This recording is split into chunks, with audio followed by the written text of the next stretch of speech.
Bluetooth mode selected.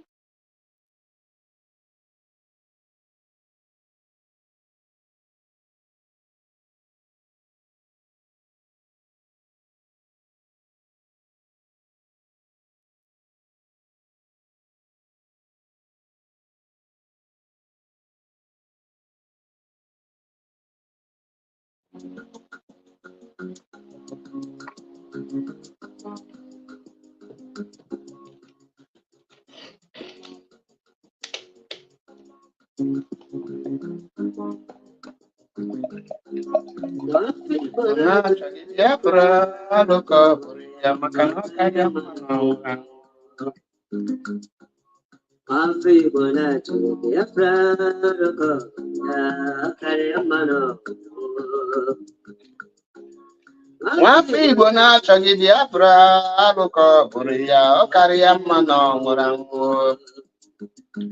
Nwafọ Igbo na-achọghị Biafra alụkọ bụrụ ya ọ karịa mma na ọ nwụrụ anwụ. Ọkụ ịma na ọ dị ka dinta jere ọhịa nke na-ebuga egbe ya o. Ọkụ ịma na ọ dị ka dinta jere ọhịa nke na-ebughị egbe ya oge anụ chụrụ ya ọsọ ka o jiri kweta na ọ baghị etiti ndụ na ọnwụ. Oge anụ chụrụ ya ọsọ ka o jiri kweta na ọ baghị etiti ndụ na ọnwụ. Sabo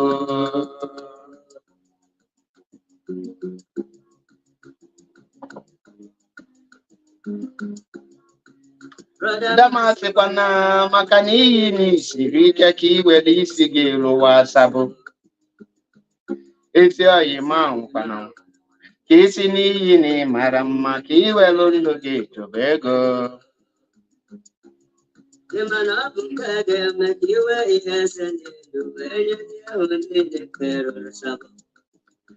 Ndụ ha enweghị udo, ndụ ha enweghị mgbọrọgwụ, ọnwụ ike na-achụ ha ọsọ. Ndụ ha enweghị udo, ndụ ha enweghị mgbọrọgwụ, ọnwụ ike na-achụ ha ọsọ. Sabo. Good evening, Emeka Eze. Ekenekwa m gị. Tụọ n'ala n'ike, ọtụtụ nwụrụ n'ike. Ọtụtụ n'ala n'ike, ọtụtụ nwụrụ n'ike. Ọ bụrụ na ị na-join na mgbede anụwa, achọrọ m end every madness. So before m ga-arapụ dị egwu ka gawa n'iru, onye na-anụ onye bụ MAP eziokwu bụ ndụ 1.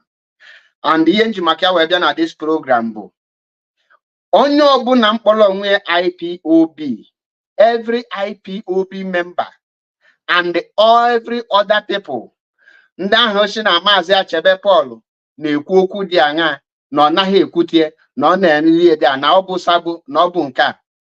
Achọrọ m ka ị kpọọ na this program ka ị kpọọ ịgwa m data okwu ahụ Maazị Achebe Paul ukwu na-adịghị mma ọ okwu ahụ Maazị Achebe Paul ukwu mba asị ọ ka ị gwa m ebe Paul Achebe ji wee mee the Directorate of State attack mbụ IPOB leadership. Just today is for Biafrans. And actually, Johera will prove to the world that many of you people got one at the program. But Kainaga, it's an open challenge for you people to call to prove to Biafrans. Onyepo, Ogaga straight, go that thing, Paul Achebeme, Ojuebulu Sabo, or Ojuebulu infiltrator, or Ojuebulu this and that. Kaimalo Kanan, who is genuine and who is not genuine. Kenenti ka enu kana ka ịmalụ ma onwere onye ga-enwe the boldness to report that. Kọwa onwe wee kwuo okwu ahụ tụọ Paul Achebe nje ya n'ihu na ọ bụrụ ịnọlụ na WhatsApp group na-agụsịsị asọ isi na ị na-ekwu okwu ịkpọ onye nke ịkọba asịrị ịkọcha asịrị. Agafego m na saga, anọlọzi m level saga. Ihe nnọkịta bụ isi na Paul Achebe kwuo onye anụ ihu ya ka anyị rapụ na asịrị. Ihe anyị nọkịta bụ open confrontation. Say it the way it is. So MAP eziokwu bụ ndụ akpọnyego adọnyego m And I dare every one of you, metinye number, tinye link, ka unu pụta, ka unu kwuo that thing Paul Achebe na-eme na-adịrọ mma. Ka the Biafrans wee unu gwa Biafra ka Paul Achebe ji wee bụrụ Sabo. Ka unu gwa Biafrans ka Paul Achebe ji wee bụrụ autopilot. Ihe ahụ okwu, that insult ahụ unu si n'onye DOS or onye IPOB leadership. Ka unu bịa na this platform kwuo onye once and for all. Dan ịdị na-akụgharị asịrị ka ndị na-enwelo ihe dị a. So ka anyị na-agakwa n'iru because nya ka nji maka wee bịa na mgbede. So those of you people nga nọ n'ime one platform or one group create get your voice this evening is for you.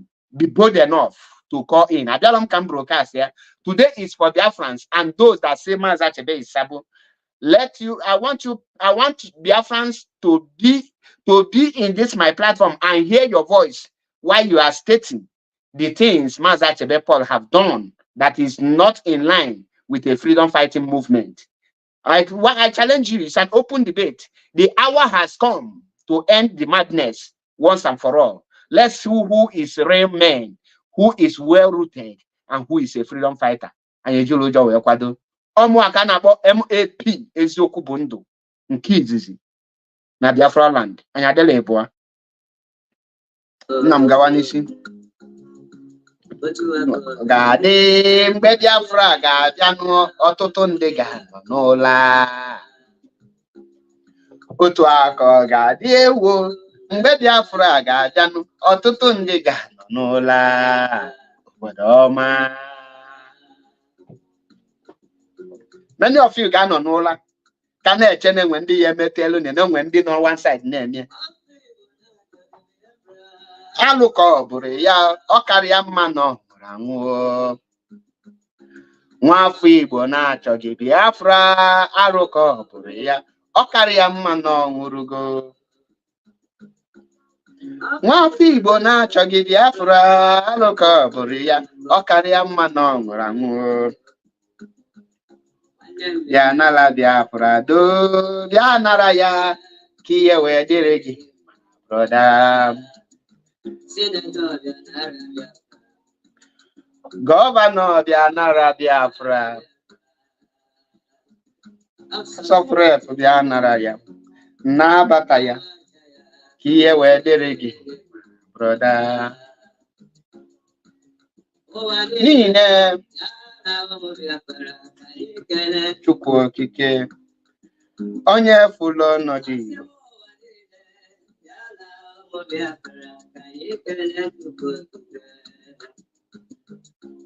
Onye fụlụ ọnọdụ Igbo wenyezie anyị Maazị Nnamdi Kanu Dike. Ọ bịawo ka ọ kọpụta Igbo na-agbụ. Ekwelugo ọ bụ onye Chukwu tere mmanụ.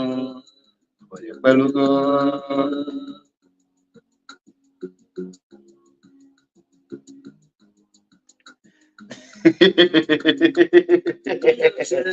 Bịa na ya Igbo my spirit mega rest.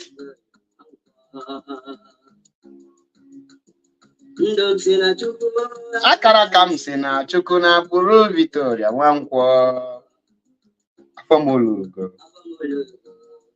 Nne m bịa kene na mkpụrụ ikoro n'ụwa ebugo. Mami m bịa kene nne m bịa kene na mkpụrụ ikoro n'ụwa ebugo. Nneọma.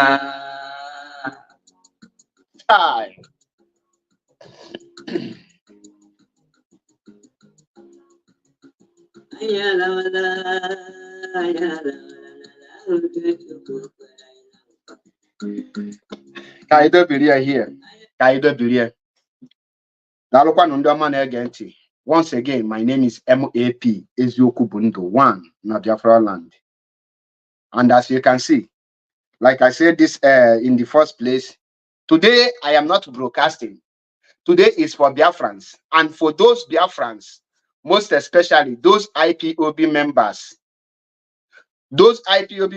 who will go to different platforms and they start saying Mazi Achebe Paul is Sabo, Mazi Achebe Paul is Saboteur, Mazi Achebe Paul is an autopilot. once an autopilot is an autopilot, all those things are not move on.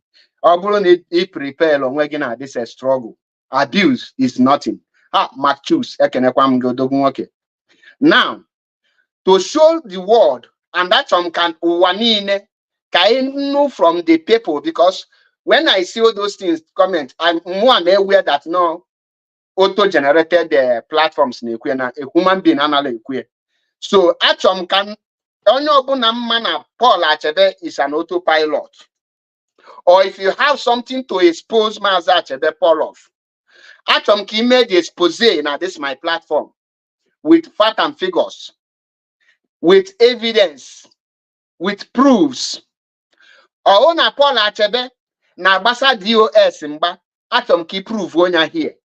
Or na Paul Achebe like one Ophiye one umele escape in be nnebe nọrọ dịka akwa Igbo n'akalaka nọ na zoo pụtasị na Maazị Achebe shishi choose onyanwa between nyanwa and the DOS. Achọm be a man enough to call in or to join this program ka ịtụọ Maazị Achebe Paul njianihu once and for all. If not, after today I will go back to my normal broadcasting, and my broadcast from tomorrow will be heavyweight with a bomb. So I have given you the opportunity now to come in and tell the world that in Maazị Achebe Paul, and to say it to Maazị Achebe Paul n'ihu ka Paul Achebe and the world the world so that when Paul Achebe will say nobody said, they will say in your platform this person say you did this and they prove it to you. It might be reason because a lot of you on our WhatsApp group na kwa asili onwulu di asili na-eji lafa maku ụfọdụ na-edegalu some people nọ na the leadership with the kemenka somebody like this small boy na ha agba monthly dues Patrick Ikem degidegi ka agba I am not moved.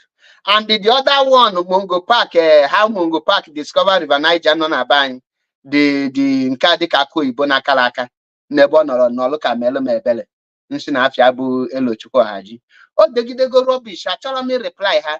The after comment all of you, and I said, let me put it to you. Can for that person got that woman jump near, so that he will tell me any of you get proof. Will me here that Maazị Achebe Paul was saboteur and the Maazị Achebe Paul na DOS. I want you to prove it in this my platform. And I want you people to call in to prove that Maazị Achebe Paul is not genuine. Eyimunu APC media warrior. Eyimunu Chibuze Emmanuel Egwatu na Lole Fanyo Ball. Call in. Abialom here can broadcast there. It's for you people. Let the whole world see it. Don't be a coward. Because after today, Ego was there so many in our WhatsApp group. Ego Chazi, I will not listen to you. And before I go on, let me send message to our beloved brother, Critical Thinker. I receive your message, my brother. And everything you said there, I don't have any issue with you. I have been following you for a very long time. My problem is that I don't comment on people's platform. Unless the person do something I like, then either I click like or I click love. I share the message or I comment. But once if you post the ones I don't like, once I see it, I move on, I scroll, I pass. Because unless if I see something to correct, I will look for your number and I correct you. And I don't judge people based hear them say. That is why a lot of people will say, Mazi, why didn't you start attacking Simon Ekpa? Let me state it. I joined him for the very first time. I want to make this pronunciation here. Before Maazị Achebe Paul name was mentioned on Radio Biafra, Maazị Achebe Paul enweghị any place or join Lotto Pilot. And then when any person get with a video, ebe Maazị Achebe Paul no na ndị DOS before his name was mentioned on Radio Biafra. So now some of you now see he was once an autopilot. The question is, what is the reason why Maazị Achebe Paul was expelled in the first place? Was he an autopilot? The answer is no. If you think I am lying, call on this program with fact and figures. Because many of you, the problem One, you don't ask question. Two, you want somebody know somewhere singing this thing like this, a clap, logawa. Until my name was mentioned on Radio Biafra. That is why I say, okay, since you have expelled me with false information, because up to today, Obulu Nobuho Ezeji Madu na UK, who called the leadership because Namonia were a personal issue or with some other media warriors, because Namana Simon attack as of then, with some other media warriors, and they called my name. The question now is your name as if boy in my comment section, I block you. Only can block can. So don't think you can come here and say and tell your father to shut up and he will be here. Any abuse, whether big or small, you will get you chop or block. So if they messy fine, I will give you the grace. Let that one be first and last. One more abuse here, I will block you. Jukwelo Chuko Hajin, or can a back blocking in nearly. Or can a back where, and most of you are not there. Jukwa, the other idiot to Nostra. Nsina Michael Ezaka. Jukwanya. I have the first caller here. Welcome to the program, Mazi.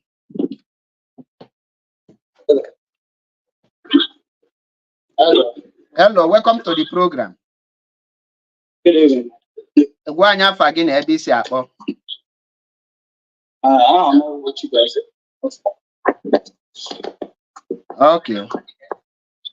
That's not how much you guys say. Most collaboration, most of They will. They were Mars, the shake, Mazi, Tata Abialom Kamado to me, and they are here, Tata Bo. Konya Buna, Konya, Obama Banji, Polosamu. I'm a woman, and they didn't know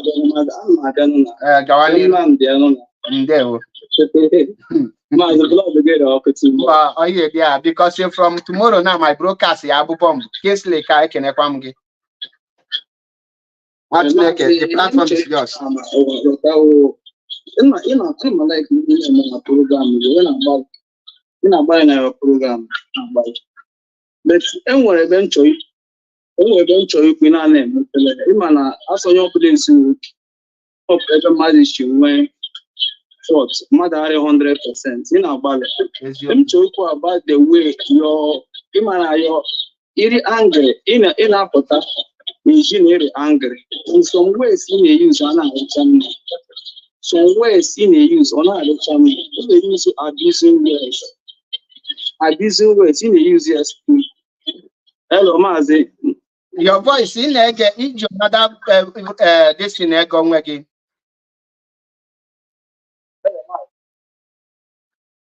Each another Gawani ran meg again.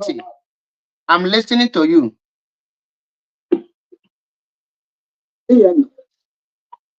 Yes, yeah, your voice na crack is a cracking. I'm not coming Up with our go kita.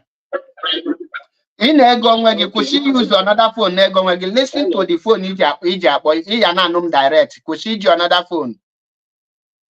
No, I caught the one I used it to. Just my pocket direct, but when I let them disclose. Okay. Okay.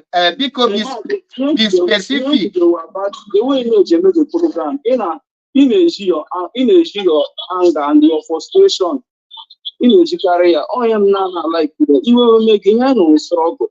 I don't know what pass through the way. You get to our because you will pass through generalize. Generalize. Bogodo kwafa kpokwafa nidrom action ge bia here kpokwafa just wolu hama na bia n'isi ntu si na ya no okay because you watch a comment from this in the media on the way you on them him no bla attack after the team gabe all hand them for her but the first thing him ya because sometimes when they will understand the night which understand how you need to tell now struggle now. The way you water here reach, and the one also that water here reach. Our brains are wood. Because I'm what you should book on a moving water as needs to as nothing. But you want to as the way you go, or the way it is clear, the way you clear, image can make at least. Don't tell you about it. The way you put worker. You got manage to clear and the consumer your very angry. I bring a choice program, mother also to hide the fear. Make program. Sometimes you know you will mother pass with boost everybody. And the way you and the way you could be because you can pour our DOS and Hana. When you know what I what the moment you what and one your John because all criticism. Mas not because you the most criticized people. And then make the they have met the way you people are here insult. Move as insult. You can amount as insult, but we don't get as insult. Sometimes the contest even made the contest, yeah, it's so similar. And people are what there. When you call all man a program, your program nature, and when you will sabo, you will pass up when was a bill, and the IPU, you know where she born. But see, him on economic, and they can understand the make. I'm sure you but the mazi, over them, in any material, your voice in high too much, and the words you use on our them.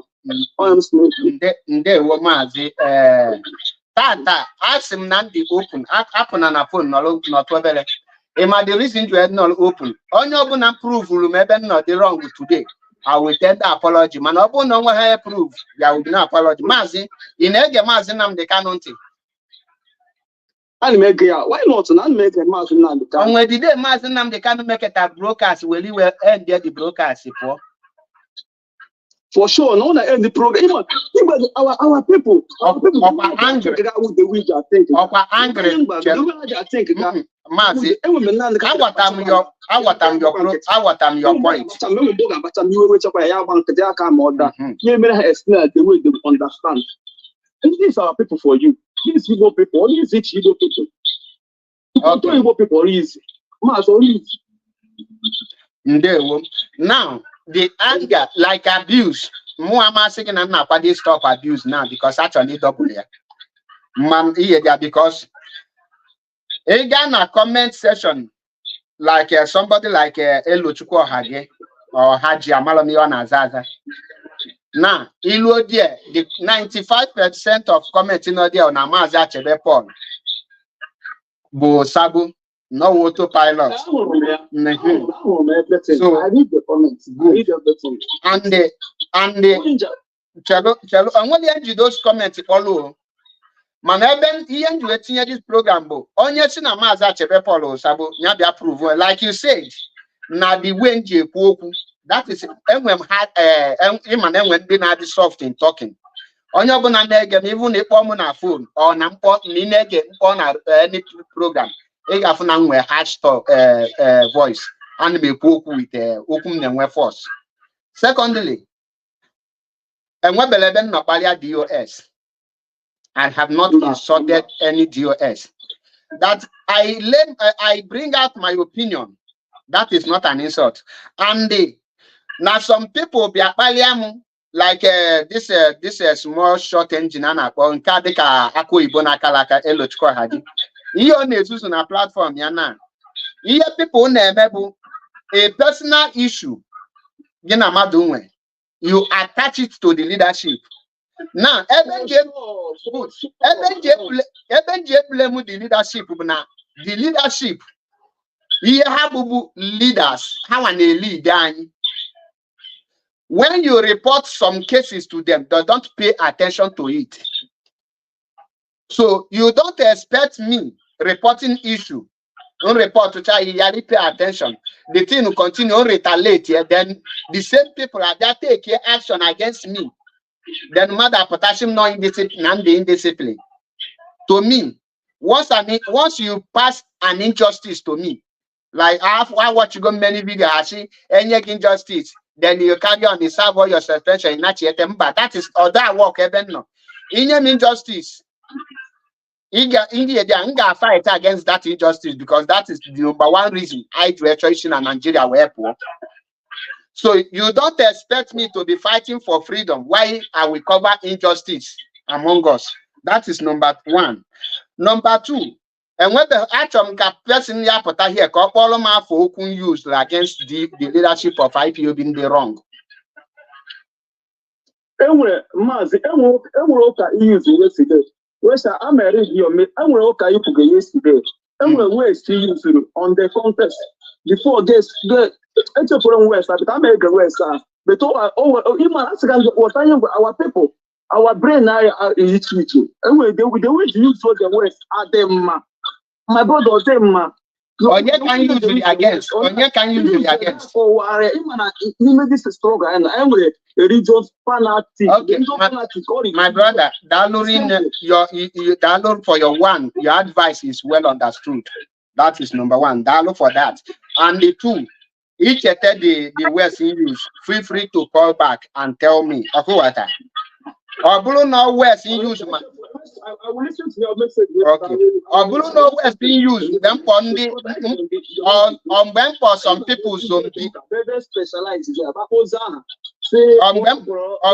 some people zombie. Yeah, or Metosela or some. That wasn't down. Or the word zombies. You can avoid I'm a religious fanatic. I happen then a comment section. I don't mean the comment in a comment section.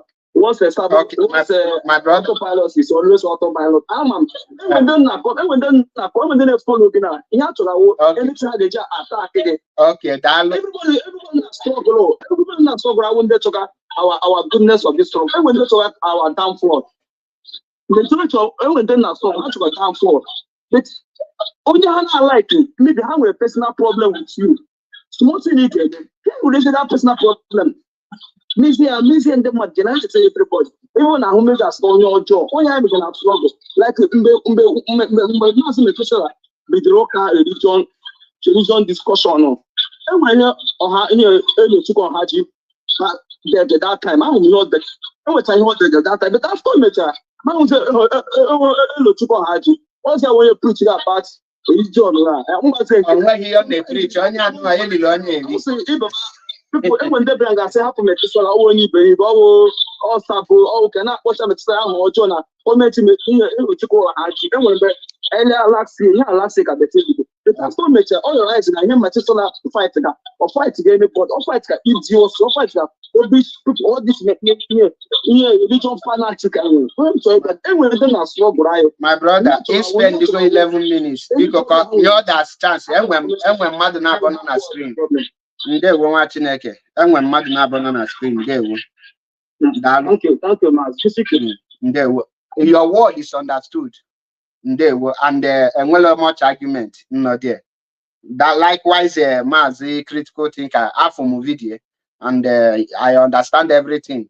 That is why although more go this program.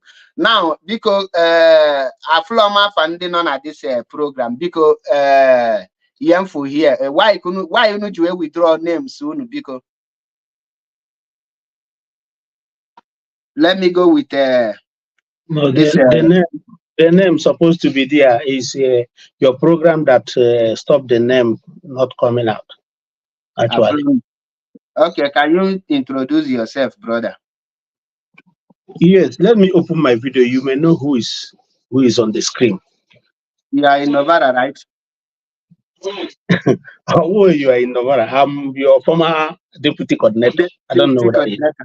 You watch if I'm going for you and put the best so come pick a notice here you ban your camera. I didn't.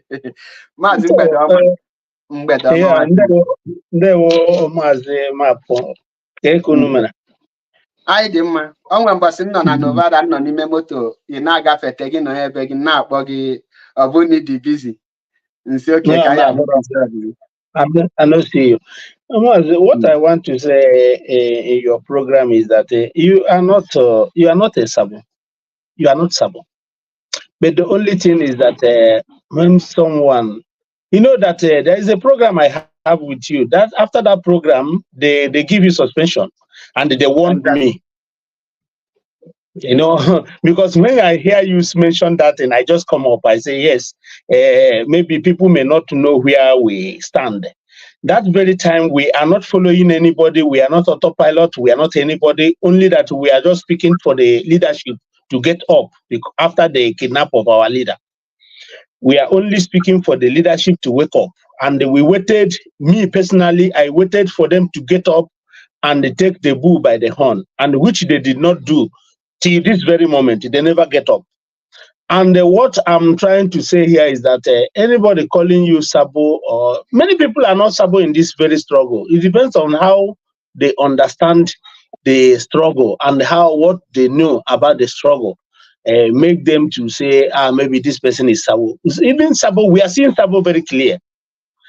And the question I do ask many people is that, are we still fighting for Biafra, or is there any other thing we are fighting for?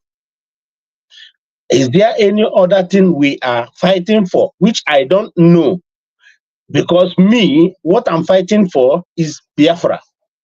I'm fighting for the liberation of our people. That is what I'm interested. I'm not interested of who bring the Biafra or who started it initially. My interest is, are we liberated from Nigeria? That is the most important thing. Are we liberated? And that is why all of us, we get up where we are sleeping. We say, let's go and get this thing done. And that is why all of us, we gather together to make sure that we liberate ourselves. But for some times now, I do see that many people, they don't even fight for the Biafra again. They are fighting another different thing altogether. Some people are fighting another different thing that is not Biafra we had and woke up. You know, this very struggle, I started struggle with Wazirike. Even many years ago, many of us don't know the history. When Aton Zeribe raised the issue of Biafra many years ago, before Wazirike, Aton Zeribe from Imo State raised the issue of Biafra. Maybe people don't know. Before Wazirike. And the Wazirike we come out. I'm a member of MASOB in number 437 Fox Road, Aba. That was where the head office was, in Aba. I was a member of MASOB. When we are in MASOB, after the arrest of Wazirike, and the day we go to Okigwe, where Wazirike house, resident, where the army shoot everybody, we ran away. So this struggle is for Biafra, and not after, even if Mazen Nandekalo come out tomorrow, say he don't want Biafra. Anybody that is talking about Biafra, we continue following that person. Because what I'm seeking for is Biafra and not after anybody. Mazen Nandekalo was not the first person that started Biafra. And he will not be the last person that we talk about Biafra. We all are Biafrans, but we must have leader. We must have who to lead us. Everybody must not lead at once. So this is the area I want to touch this evening, that you are not Shabo, but I want you to stand up. If you look at the comment section, I wrote a lot of things before I come to the line. Maybe you might see it, the Ahera Declaration TV, something like that. Okay. You know, I wrote a lot of things that many people may not understand what you are fighting before. That time, I said something in your program. The last program I did with you, I said something. What I said there is that let them not use this name, DOS, to deceive us. I know who is there. I know who is behind the DOS. You know, many times people will say, do you know how many people involved there? Do you know how many people are at the background? You also are part of the DOS. If we say, let's talk about DOS, anybody that is fighting for this Biafra, nobody is written on his forehead here, DOS. DOS is made up of people. It's not one person. But at times, I do ask whether we are still looking for this very Biafra. Because at times, I will see some people that call themselves the members of DOS.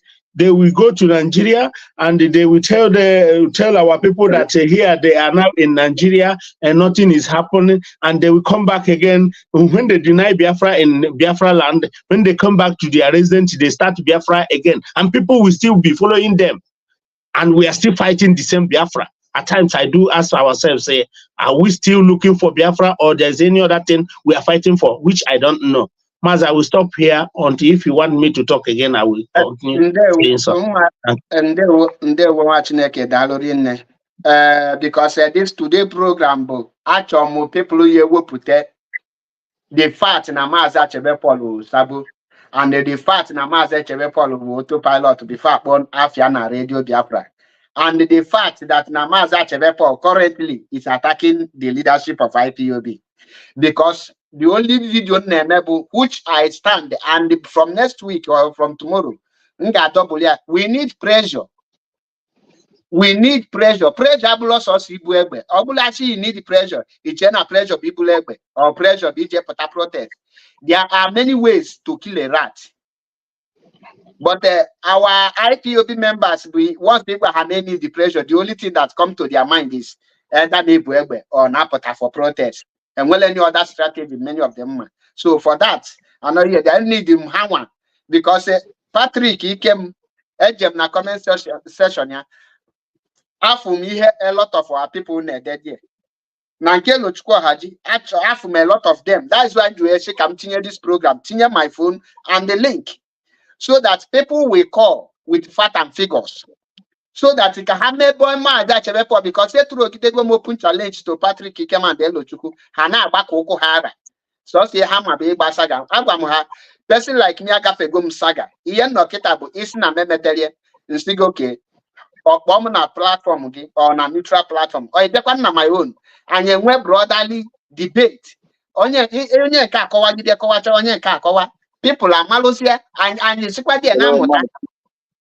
So Mr. A, none of the program because on your camera and I here I am calling from my location. Ke country dey no.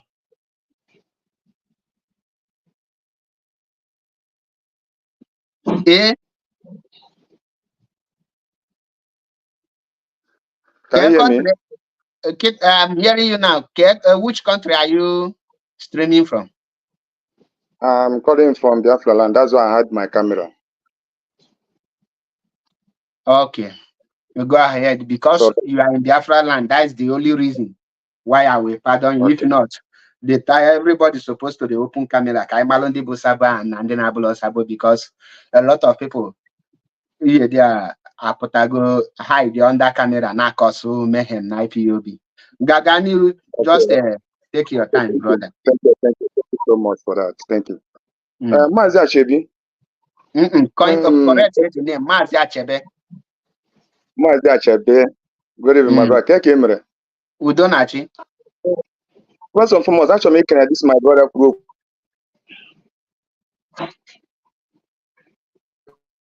Go ahead. Keep on. Our statement or drop was that now is no fighting for Niafo, no one is to fight for Biafra. So, but the question Ibudo Sabo, but almost 110 in shock and dog. Just one question. Because this DOS, Kiyabu DOS. DOS, Directorate of State, the highest decision making in IPOB. Okay. According to Mazen, thank you very much.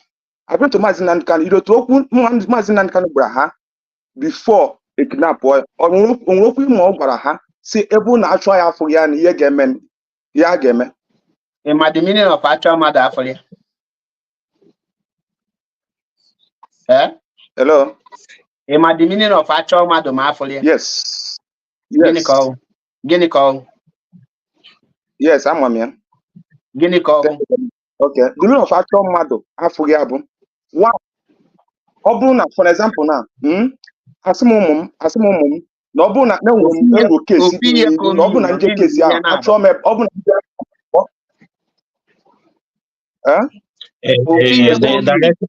The direct answer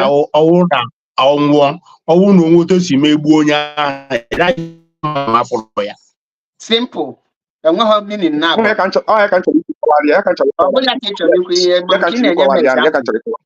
okay, Achogoma Zinam de Kano. Achogoma Zinam de Kano. Abona Folia. Kebono. On a DSS dungeon. Then how that struggle to handle Kiana amazing. That is why he had never lead the struggle. And the need the big this thing step up the game. So thank you very much. You were very nice. My brother Negamunti. I have a question also. Can clear your mind. Mazi Segi, Obu na Achonya, Obu na Afolia, Bondan the zoo. Acho Mazinam de Canofia Nime DSS dungeon. So you don't need to start something when you are not prepared. In Egamonti. So Obu Neka with that mentality. Yeah. That mentality is about strategies to fight for freedom. That is why that area in Aga, I will advise you to close it because there is no any point going to that area because first of all, so that area is dead on arrival. Then in the area of IPOB leadership, they are the leadership under the command of Mazinam Dekanu. What you need to tell them is Obuna, the leadership, no you will tell them that never know and I need more something here. Like I said in my previous program, I can never deny my words. There is no any action currently going on, any pressure currently going on, and I don't know their main plan. That's why, as an IPOB member, I made my demand and I request for something to be done. It is not left for them because I believe they have heard my voice, and it's for them to re-strategize or use one of the strategies they know how to use best. But if they have not, I will continue calling on them. That is how a movement or organization or anything function. Okay, what? That is the reason. All Nigerian government today, Nigeria were reasonable youth. What they need is to make a demand from their government, and if that the government don't take action to their demand, then they go for protest or revolution. But because nobody want to call on for some changes that area, so my brother, the discussion today is Mazi Achebe Paul Osabo. If Mazi Achebe Paul Osabo bring the facts and figures, and all I'm here to discuss with DOS. If I want to discuss about anything, that would be another day. But today, let us focus on this very topic, which is Mazi Achebe Paul. Okay, thank you. One name. Oh, but this thing in Puna, Keja Bogichabu, Memaro, Gent Kangbagan. Ngame Rania, Nazo, Funo Yangiapo, a 3 year, Nanazo. In fact, all who have go and Ganiru.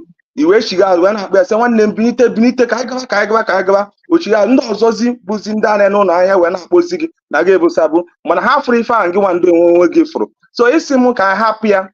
You discuss on that about the main key points in Chorokaiga. Monopoly discuss that happier, no problem. Okay, can you get a very perfect example? Each our brother here will be a witness.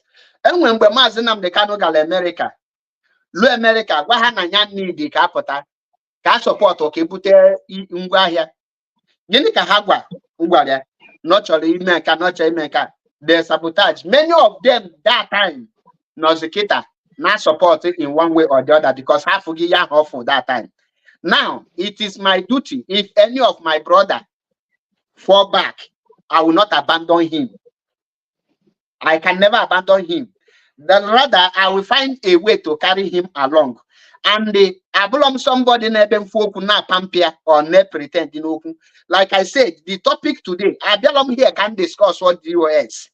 It's not the topic, and yet even at broadcasters, I think apart from me or few others, all they had the K4 broadcaster need their topic in a broadcast or their topic on the treaty.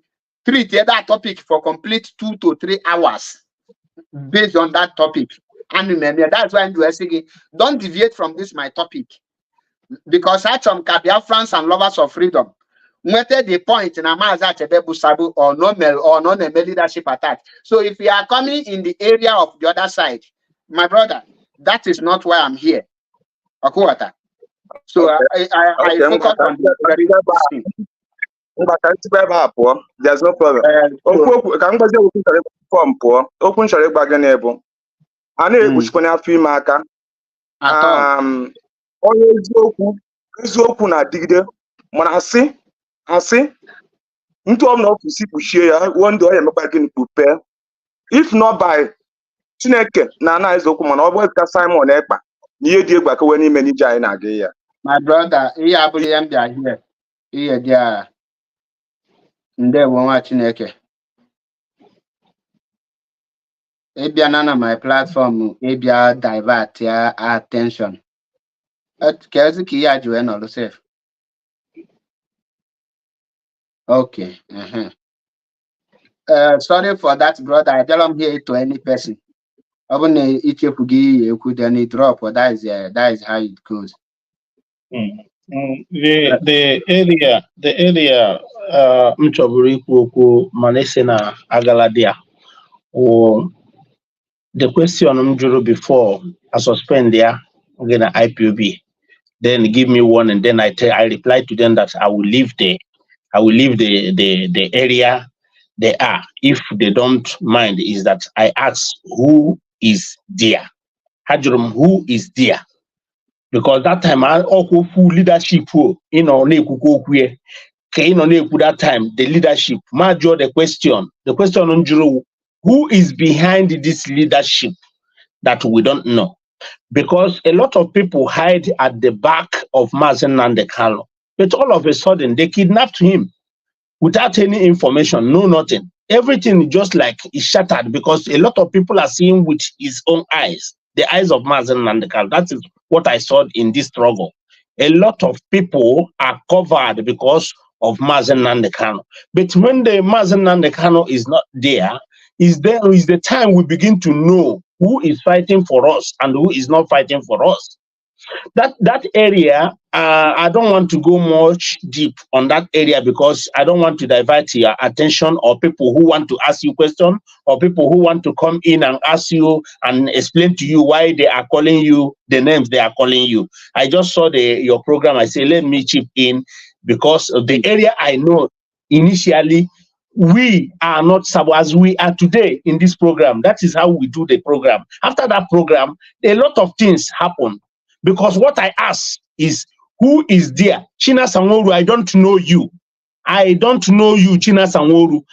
Mazi Abane, our European rep then, I have seen him. We have done meeting with him. I have seen him. Mazi Chike Doziem, I have seen him before. So who is this China Sanworu shouting at the back of camera, which I don't know? So all this issue of leadership or no leadership, nobody is doubting. Mazi Nnamdi Kanu created the leadership actually, but the leadership are not working what they are created for. They are not there for Biafrans. That is exactly the area I want to touch this evening. They are not there for Biafrans. Somebody have picked up the mountain. And the mountain is just like that. It doesn't know face. The mountain doesn't look face. It can be you tomorrow as Mazi Paul Achebe. You might rise up tomorrow and take the mantle. I can also rise up tomorrow and take the mantle. But this mantle have left the area, the structure you feel like is where the Savior is coming. The Savior is not coming that place. The mantle, Biafrans have moved far, far away from what you think. And I pray that you will understand and join the trend, because the very, very people you are thinking about, they don't even know what is freedom. They don't even fight for the people. And that is the only area I want you to understand this evening. Thank you for having me in your program. Maybe next time I will come again to your program. Thank you, Mazi. Ndewo Mazi Dalorine. Maybe another time on treat different topic entirely. Ebe onye obuna yekwu opinion ya and the year by style struggle and the strategies and the way forward. then mana today it's a specific program. Because Yeah, that's why there is a lot of things you know in this program, and I don't in this very struggle, and I don't know why at times you be as if you don't want to say it because maybe the interest of anybody. There is a lot of things you know about this struggle. You know a lot of things about this struggle, and at times you shy from it.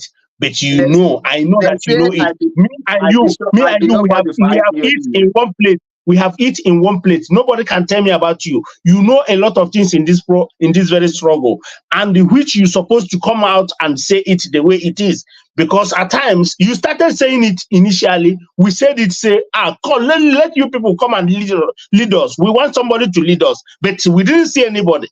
We didn't see anybody. We didn't see anybody. I'm sorry to say it. I'm not attacking anybody, but we didn't see anybody. When we are shouting, that immediately they kidnapped Mazen Nandekalo. We went to Rome. We protest. After, do you know that they asked us not to protest again?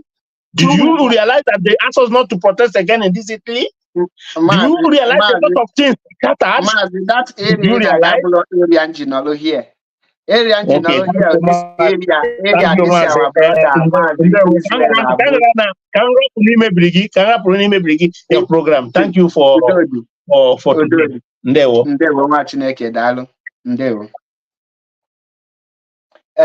Moses Agbo Israel Israel Agbo before Moses Agbo. In Weliki na this program, kinyi interpretation of ihe because it dey in a comment section amalogo na aru. But my number not here. The link in on a comment section.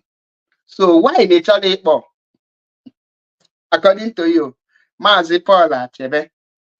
Now I know you are a pure auto criminal. Welcome to the program. Yeah, okay, I got from US. Oh yeah? Yeah, my name is Kevin. So open enough for this guy right now. Chaluna here there Bluetooth my malum self na my charge if I charge. Just a minute. Hello? The one you Biafrans na no but they don't use abusive words on any person here. I'm not even abusive words.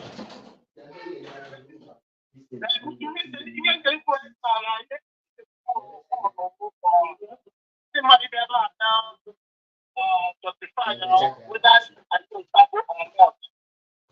What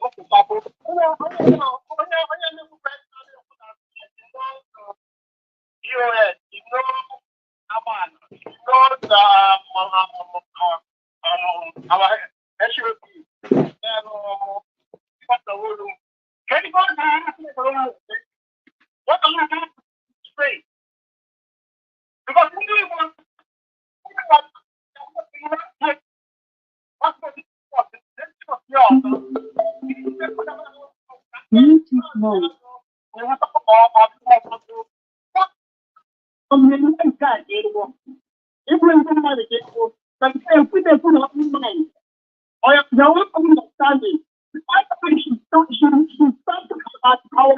our leadership. You should stop. Our leadership. They are doing a wonderful work.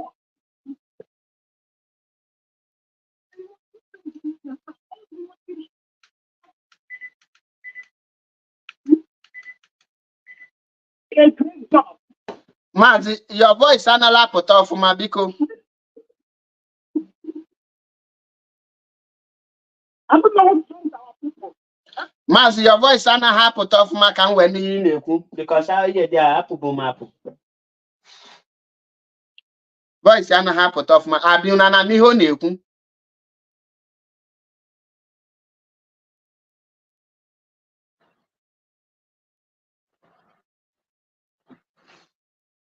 Voice ana put off my ear there and there before cut one. Now, okay, people see they are not hearing, so there is no need they even value your credit, my brother. Israel, Abuani may share your call. Be man enough, my brother. But go to a program, man. Because make this program called to Akito. Una Ghana WhatsApp group. Gaguba asile. Una Ghana WhatsApp group. Hey, Maza Chebepo. The time now you got there, see a comment section, they put a be man enough, be woman enough. Bokena na the program. Una ma pokita. If we reach in job block many of you. Because the era of this blackmailings have come and gone. This is 2024. Before you blackmail any person now, you got addition Egypt, fact and figures, evidence. Because a lot of you now, onion way misunderstanding with me. Okay, many of you okay, you can go resign, you go. So many actually take the position of a DOS defender. So the only word you had to get that position of being a defender is by him as a Chebepol attack. Then my name Imuno yana tojo or onye jujo weto. Or unachen just malo rapabata na IPOB. Or no ichena epotesi, ye sabo, you a criminal, you autopilot. All those words are not here move. The only word he get you a move as that Chebepol Kitabu. Tell me that evil or the can. After maybe the other that stroke escape or impeside escape and I will expose myself Chebepol. Nti he say expose me. None of you can expose me because the danger in the IPOB and I'm transparent. The unit and a unit handle for complete 4 good years. Guys, the record of the day. Onye malu na maza Chebepol Lego there. Nyapota. Obu na well something in community there. Believe you me. Omu this is female cook ejige basaga. So feel free. Now. Same maza Chebepol.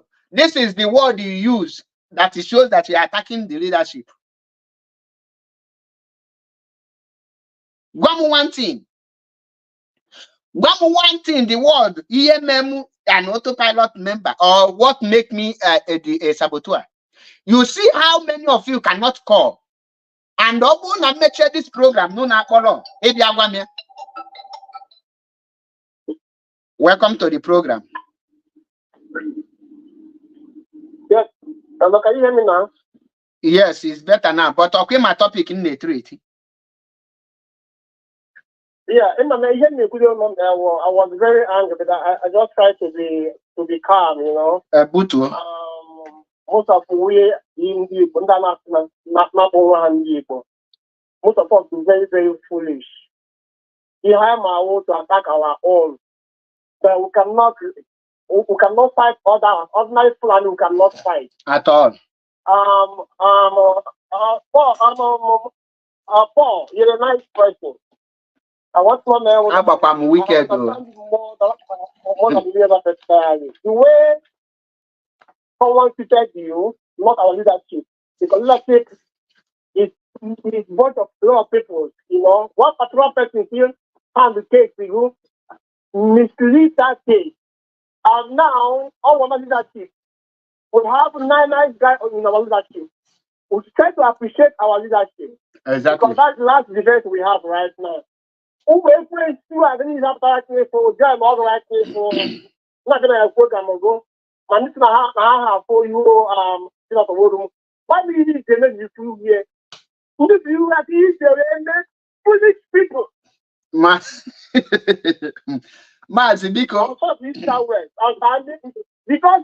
you know why? Because we only know how to attack ourselves. Pause. If you want taboo and I know you will never be taboo. Someone watching on them, if you walk, that's their own problem. Either way you walk, but you are doing a wonderful work. But let me tell you, our nation deserve their respect. Because right now, for the last event we have now is dead. We don't have Nigerian government. We don't have governorship. We don't have any other bunch of idiots. It's the only thing we have right now. So we should appreciate them. almost you just come out from that say, hey, I'll look how they are judging. I don't know how to say, whoa. In your life, is he better than them? Your life, is he more better than them? And you're like imposter for nearly 8 years. Oh, where have you been? Do you say anything about it? No, only one guy, because of the direct now. They feel like now, I would not come and tell me that I'm Sabo. Now, it's way Sabo. Serious. Something about my leadership because now, all Sunday, let me tell you, today you are doing good. I don't believe it or not. But our leadership deserves respect. That's what I can say. And then what Mazi, IPOB leadership deserve respect. And then when somebody in the leadership commits sacrilege, they should also know that Obuna ha caution her the person and the amended that in Ogebutekwa the leadership the bad name. For example, this is issue of Chibuze Egwatu. Many people are makwete that issue of Chibuze Egwatu stained the name of leadership goto. Okay, can you give an example? Unamano maka Chibuze Egwatu keji we close IPOB Media Warriors Forum because of one person. A close Media Warrior Forum. Let me come to that. So mother si meku n'okwu na nkwonya no disrespect. I noticed now this guy na local with Ifeanyi Uba. I report asimeku n'okwu. Let me tell you one thing you don't know right now. I'll be following everybody from the Diamond one. But let me tell you, I'm not following that guy idiot. I never followed that idiot for one particular day in my own life. Because I know it's never a true person. But you see you, I follow you, next to I tell you go. Not all of them, I follow you guys. But I never follow because you know why? One of them I want to know how we Sabo and it's a threat. And later he forgets it right now. So any that idiot to justify our leadership, they are doing a wonderful job. Every issue, I want to find a justice in an area, you will see your justice. It may be personal issue between him and someone else in leadership. It doesn't mean all our leadership, they are all doesn't know what they are doing. They are doing a great job. Mazi. Because you know why? Mazi Chelo.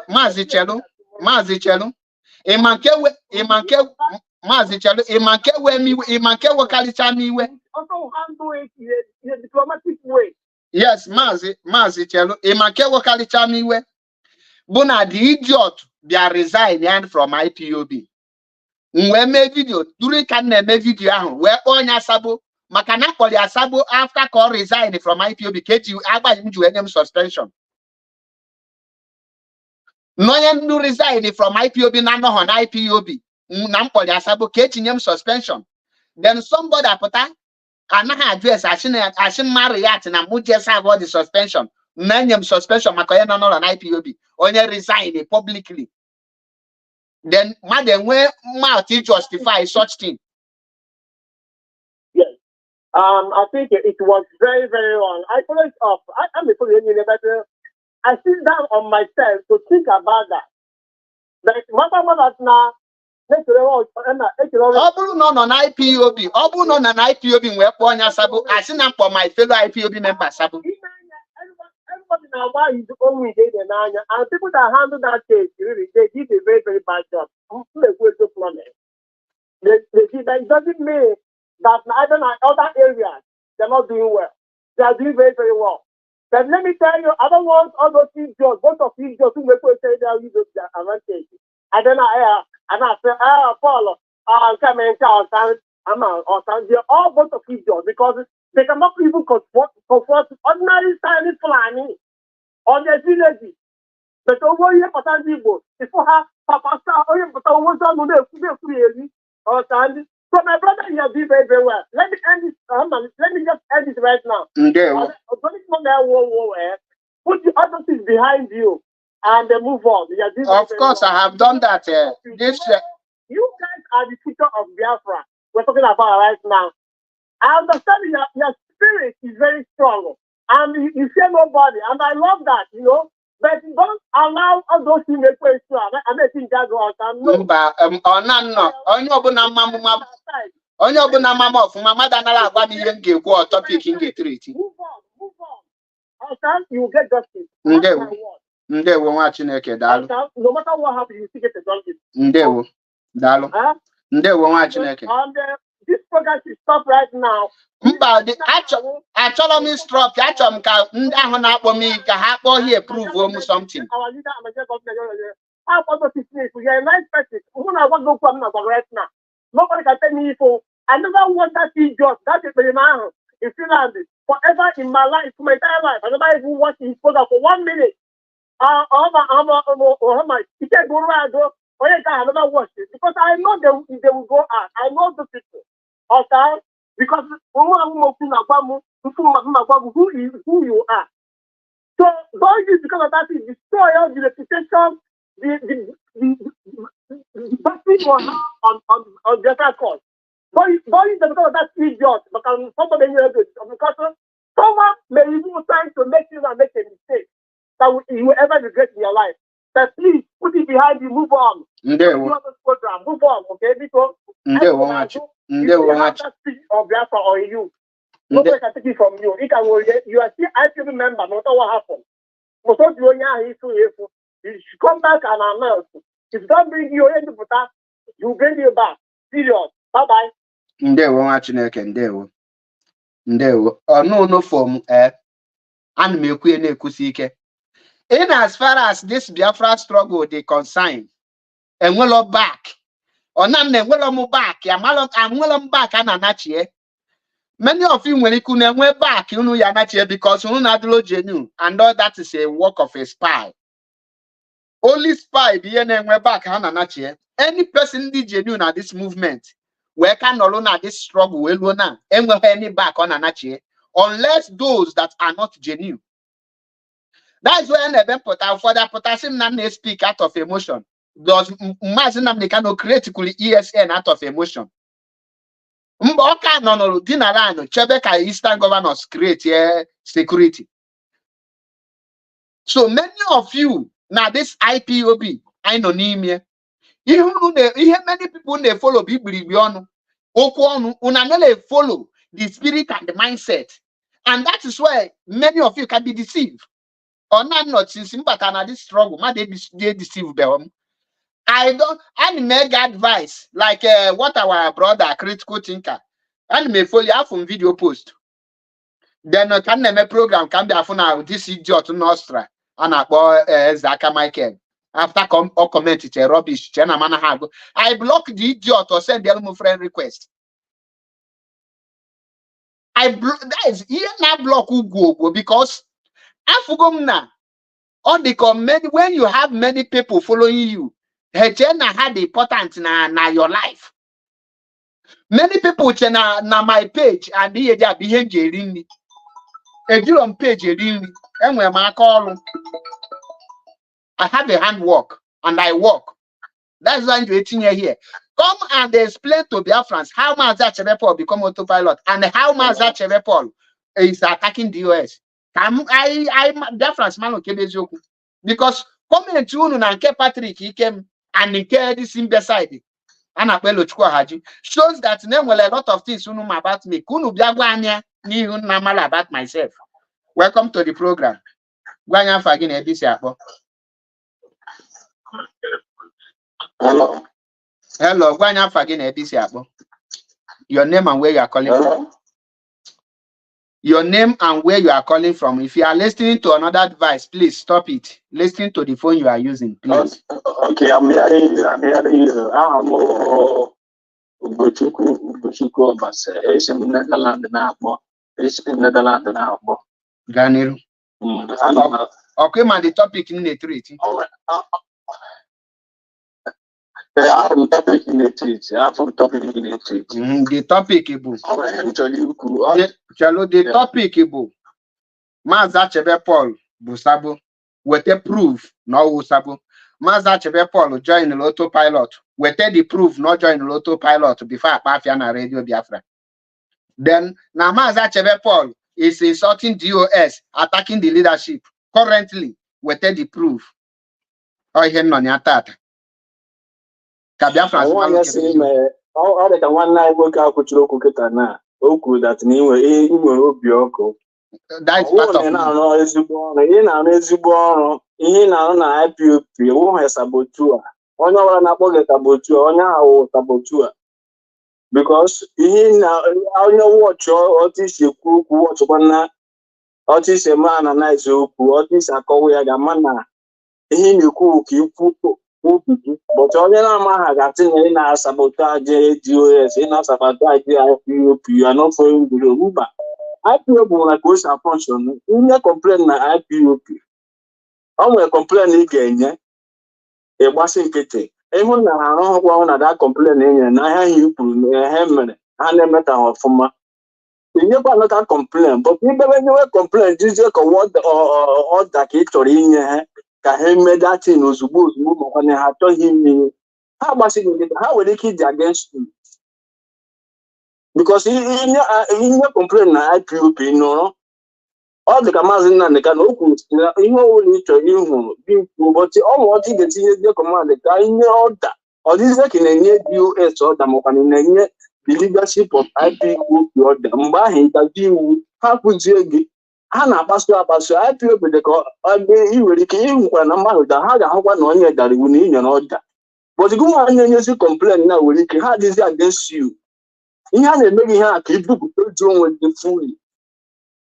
That is IPOB. Ihe a ka m si my own idea for IPOB channel na IPOB leadership channel because inye ya own complaint na-achọzi inye ọda n'ime ihe gị na onwe gị adazi iwu n'ime ọda ahụ ị chọrọ inye correction n'ime ihe onye ahụ mere. Ha ga na-afụzi gị na anachi na onye a ọ doziri ibe nya ha ga na-akpasu oge ka amaragodo ebe isi abịa ka amaragodo ya hanga efughị na-apụrụ ihe ahụ na-apụghị na that kind of thing na ebe ị na-ekwu okwu ha na-asị iwe sabote mba. But some certain things ị na-abịa na redio na this platform na-abịa okwu ị nwere iwe member IPOB, ị nwere ya zonal coordinator, ị nwere ya national coordinator. Ihe complain ahụ ebe ahụ inye complain na ewepụ anya mee ka efu ihe. Because ị na-achọ ka that particular issue ka ha eme ya taa na echi maọkwa ka ha eme ya 1 month or 3 months na-abịa na-enye the complain ha agbasighị nkịtị ha kpasuzie gị ha amazi nke amarazie ebe isi abịa ọ dịzie ka ọ gị nwa dị ofense mba because ihe ọwụ ihe ị ga-eji Maazị Nnamdi Kanu si ya ma IPOB dị ka ebe ya ma ahụ gị ebe ya ma ịchọta ha okwu ha kpasuru gị ha chọtara gị okwu ka mmagodo ọchị ga-esi arị ya achị. That is how I see the way they function. Maazị Mechi seda Maazị Mechi nne gekwe Maazị Mechi onye hụrụ ya na-agasị n'ọhụụ sabotu a n'ọkụ o si ekwu na ọ na-asabotari DOS mba ọ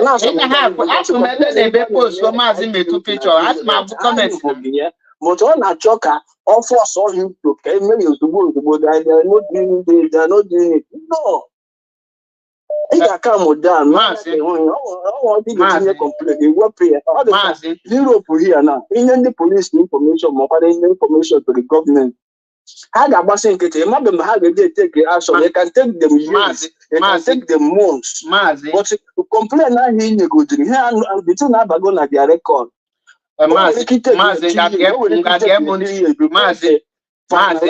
that particular complaint Maazị Gemonti, first of all, abatara m IPOB tata. Ajoinụrụ m IPOB na 2020, nke nji ajoin ya na 2019. Ajoinụrụ m IPOB na 2016. So anọtego maka na IPOB, and I know how IPOB function. Gemonti, like you rightfully said here now, report to your zonal coordinator, report to your national coordinator. But in like you know my national coordinator and editing. So how will you report to? It's like when somebody is planning to kill you, then you go to the person's house to go and hide. It's like submitting this caller from South Africa. Just wait, I will call you back. Mazi Zuna Chalunga Chigi back. Don't worry, Chigi back, Mazi Zuna.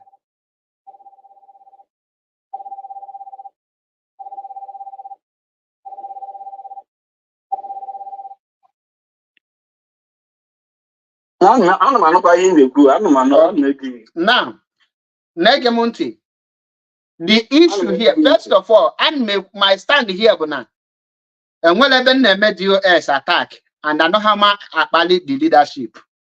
But what I said, that I, MAP, will not take it from any person. Number one is injustice. Injustice. No matter who you be, I will not take injustice from you. The reason is because of injustice, Kaija fighting for freedom. Because of injustice, Kaiju actually went to Biafra. And for that, we cannot tolerate injustice, because injustice is corruption. And the corruption destroyed nation. And once you cannot chase out injustice, automatically we accept corruption. And that is what I cannot tolerate. Ndị mmọbụlugodi igbe egede not here cannot take injustice. That is number one. And we also go to one in and take injustice. I cannot take it. That is why I don't judge against people.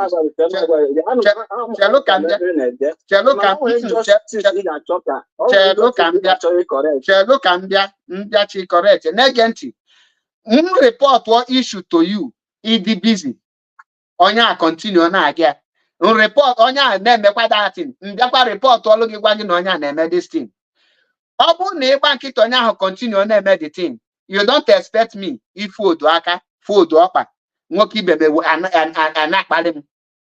or possible. Since you are busy, you cannot handle it. Obu onya melia once report to you onya echelu. Man onya melia na continue then mbosi get the onya ha bia n'iru gi deny ya ihe report sigi na ye nwela idea now me here deny ya total ngi nwe find those out no melia isi anya ga delete the video, then oje delete the video, load the next day or repeat the thing again, then ndakwa report to you see gwagi ihe anu ye gwala onya nye mena or deny no melo no mego ku again ngi na enya ikpokwu again or signal no melia, he makes a fan draw out no melia, which means double offense. One, on a tolo gasi. Two, on a violate the movement. Then another action he take again. Then if she can delete the video or delete or look next day or repeat it again. Mbiakwa to you again. Or blozy him immortable. If you delete a video. Automatically I'm a serious. No one need the serious, you take action. Then now we're messing again, more retaliate here. You must say, then will let the sanction on the. Then some people are potentially shock high that such thing. Okay, any leadership none made that kind of thing is corruption, and they don't deserve to lead. So upon other side, the kunu sino kunne kwa de lomma.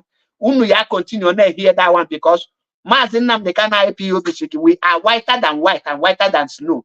Upon our judge law that case. It's yes, na ha delay. But in as far as na judge they are wrongly, continue na judge you wrongly. Can you go another example? Nke Chibuze Watagago. What of this in Capiano na Holland now? Nka na Pokija Biafra. Jena platform ya. Every day make program. Oma di ashaya delete yenya. Every day make program. Oma di ashaya delete yenya. Echini nenda hona miga. Okay, Okija Nkapia na Abio Okija, okay, the Hausa Biafra. Holland here, Holland. Onye Kenya Lawson na Germany kwuo so banaka Holland, ona kana tologas na ono Holland. So negem here the even mgbe obata Holland o me call gani no obata. So abịalom here ide akwa ga ebe ono ono Holland na me investigation of government. Now, such person also gidi ya onya abia reply yanya he may expect ka bia share na ya no command and control man take no action. Such people ekwesiri no na leadership of IPOB kunna whatever naga IPOB leadership were men that have integrity, but okay for ndị nke anu a na this thing ekwesiri no na IPOB because all how they put IPOB leadership ajafa man ọ bụ na sure ka ya likwe no ka continue on. Imagine na gwam je join ya Nigeria government now because those things be ya Nigerian court na eme. Inwe contact if they above the law. Obu ni nwere contact ịba n'ime ka Bobrisky nọ n'ime mana the same offense ka ụfọdụ na community na-aga free. So mụnwa ma nọ na such thing. So ọ bụrụ na ọ that side ka unu na-ebe apụta, that's why you nọrọ here na-eche ka mfe onye a ga-akpọsi m Paul Achebe n'ikwu so this thing by so somebody, no offense. Ka m wee malụzie ihe anyị na fight elu Biafra afọ. Mana since m nọ here afụbeghị m, achọrọ m ya aja here kpọọ m si m na ndị right. Achọrọ m onye ahụ ji my fact and figures ihe ahụ mme na-adịrọ mma with evidence. Because I got go many platforms. Ọkwa Biafra ka anyị na-achọ. Ihe anyị need you freedom. Ka ọ na-function of ma Europe here. Ịchọkwa collect leadership bịakwa na social media. Because na enwelo platform eji a report ya inside. Because na-ege ntị. Enwelo platform. Na-ege m ntị. Ọ bụ na enwelo platform nọ inside. The leadership now communicate direct with the people. You know, a platform inside because most of the people in Asia meet here are corrupt. For instance, can you give another example? Like you said, they can use myself for example. A meeting Italian national coordinator.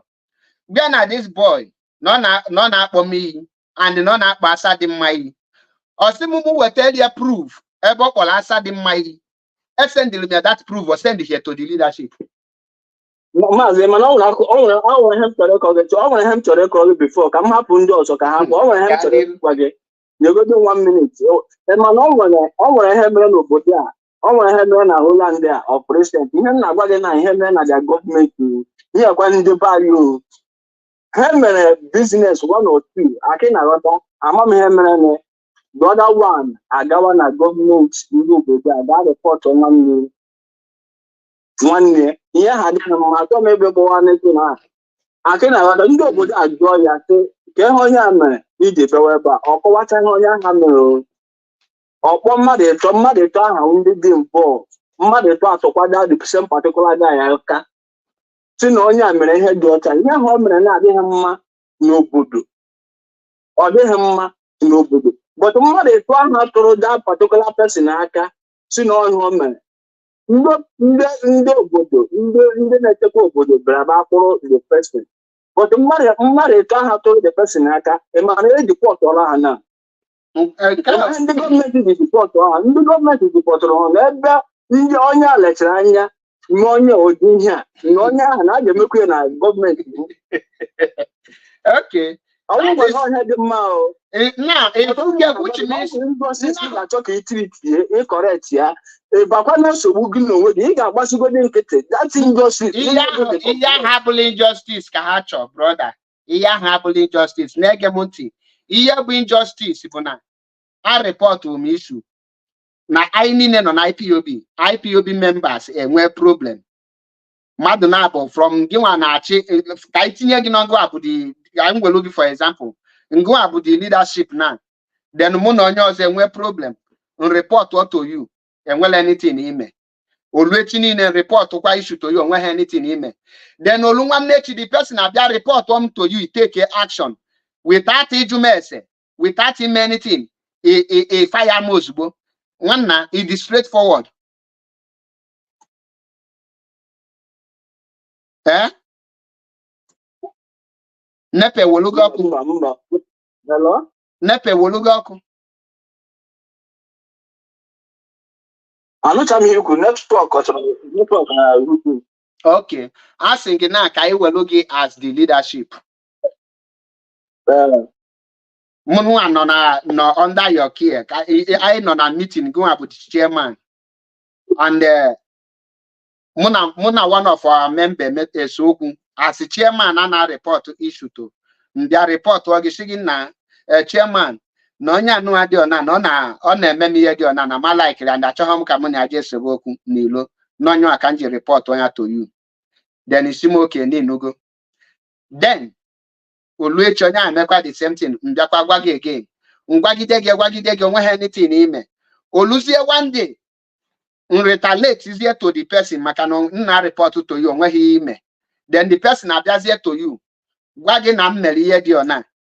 instead of gị nwe ibunite file ebe ahụ report go issue ka ị gwa onye na ma report gị issue, he take easy action against me immediately without a judge that case niile ahụ.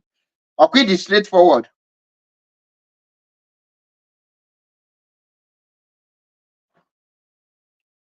Nepe wolugo ọkwa ọzọ. Mba ometaghị ya, ometaghị ya. Nsọ ya ọka ahụ ometaghị ya. Ịma ometa mba ọ dịghị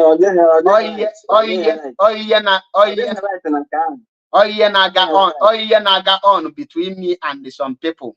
And secondly, na-ege m ntị, mụ na mmadụ so okwu na IPOB, onye ahụ bịa mee involve the leadership n'ime okwu mụ na ya na-ese. Ihe ahụ na the leadership kwesịrị take action against that person because okwu the person na kwesịrị ime IPOB leadership involved in it. That is why nje made this program. Can you get example? Patrick Ikem or that monthly dues na IPOB kuchu no dia. Number one, add them something on my platform or bia there, bia boba me, then no reply yanya or koye bullshit yanya or just na platform ya. Instead of gagwa ndi dia na platform ya na munya no na obia na there's something or bia there koye nchu onye ọsọ o je na platform ya si na nna akpọ DOS yi na nna eme DOS attack.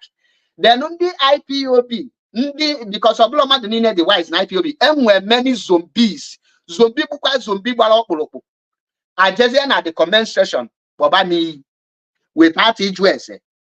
Ọ bụ ịkpọcha n'iyi then ị na-eme expect mpụta ka nto such people. Now such person now can aga as a hardcore. Another person is on custom mele escaping beside. Nebo nolo chimeru kako ibisi na karaka. Melu mebele.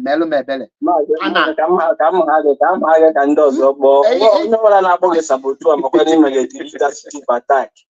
Onye ahụ na-eme ezigbo mistake. Onye ahụ na-eji ime ọzọ ndị na-ekwu okwu. Onye ọbụla na-akpọ gị ata onye asị na ị na-anyị sọ leadership ma ọkwa na-eme ka but all some of the correction unu na-eme na social media here ka unu na-enye leadership. Unu nyechaga correction na social media ya mgbe anyị nyebenye leadership. Enwele na-ege ntị maazị mistake unu na-eme bụ na maazị unu ya akwụsị maazị na-ege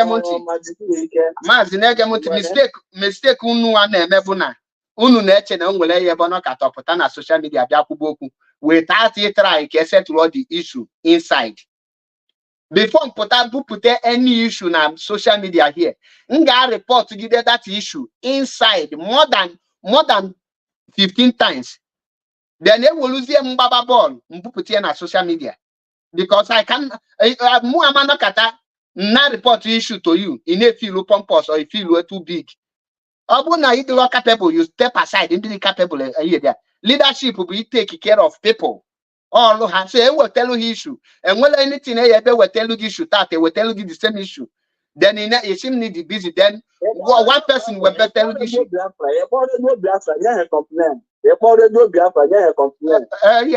complaint can here so put a near my platform. Radio Biafra or public. Radio Biafra private. Maazị Chike dozie ma nọ dị there. Maazị ndewo daalụ rinne. Kpọọ Radio Biafra mba gịnị dị iche Radio Biafra na my platform. Ọha public ka ha na-abụ nọ. Mkpọ Maazị Izu nna before ihe dị. Anya ọrụ Azụbụike. Then ihe na-emewe gị wiga nwa seed na ka m blọk godo gị ka ị nalụ blọkin. Iche na mbịa ifu iru unu. Ndị iro worshiper onye chọkwala iwo dio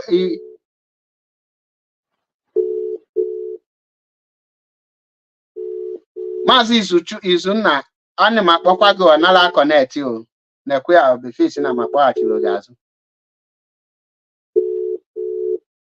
Some of you chena mbịa here bịa pray bịa mee people ka freedom ka anyị na fight. We are in a freedom fighting. We are in a freedom fighting. The spirit of freedom fighting. Freedom fighting that's why the most people regard to many people IPOB after ka ha betray some people. I can analyze ọ na-eji ewelu eji nwayọ etinye field onye na-compare Maazị Nnamdi Kanu nwere achịkata bụ ọchịchị na ndị egbuwa jụ na this struggle ndị egbuwa ụbịam ajọkashia. Abeg, who is the next DOS defender? Maazị Izunna, ana m akpọgo ị naghị ihe dị a nekwe ya no answer. For ya ka data ga-agụgo n'iwọchị ihe dị a ka mkpọgharịa gị back because ịkpọ several times. Achọrọ m ka ịkpọ here that those people now enidro m ndị anaghị asị m you are not this enid m ndị a na-comment you are Sabo you are this ka ha kpọọ with the fact and figures ka Biafra malụ ihe m ga-eji mata ata bụ na jee na anya onwere any of them ga-akpọ na this program. It's an open challenge to all of them because none of them is pure.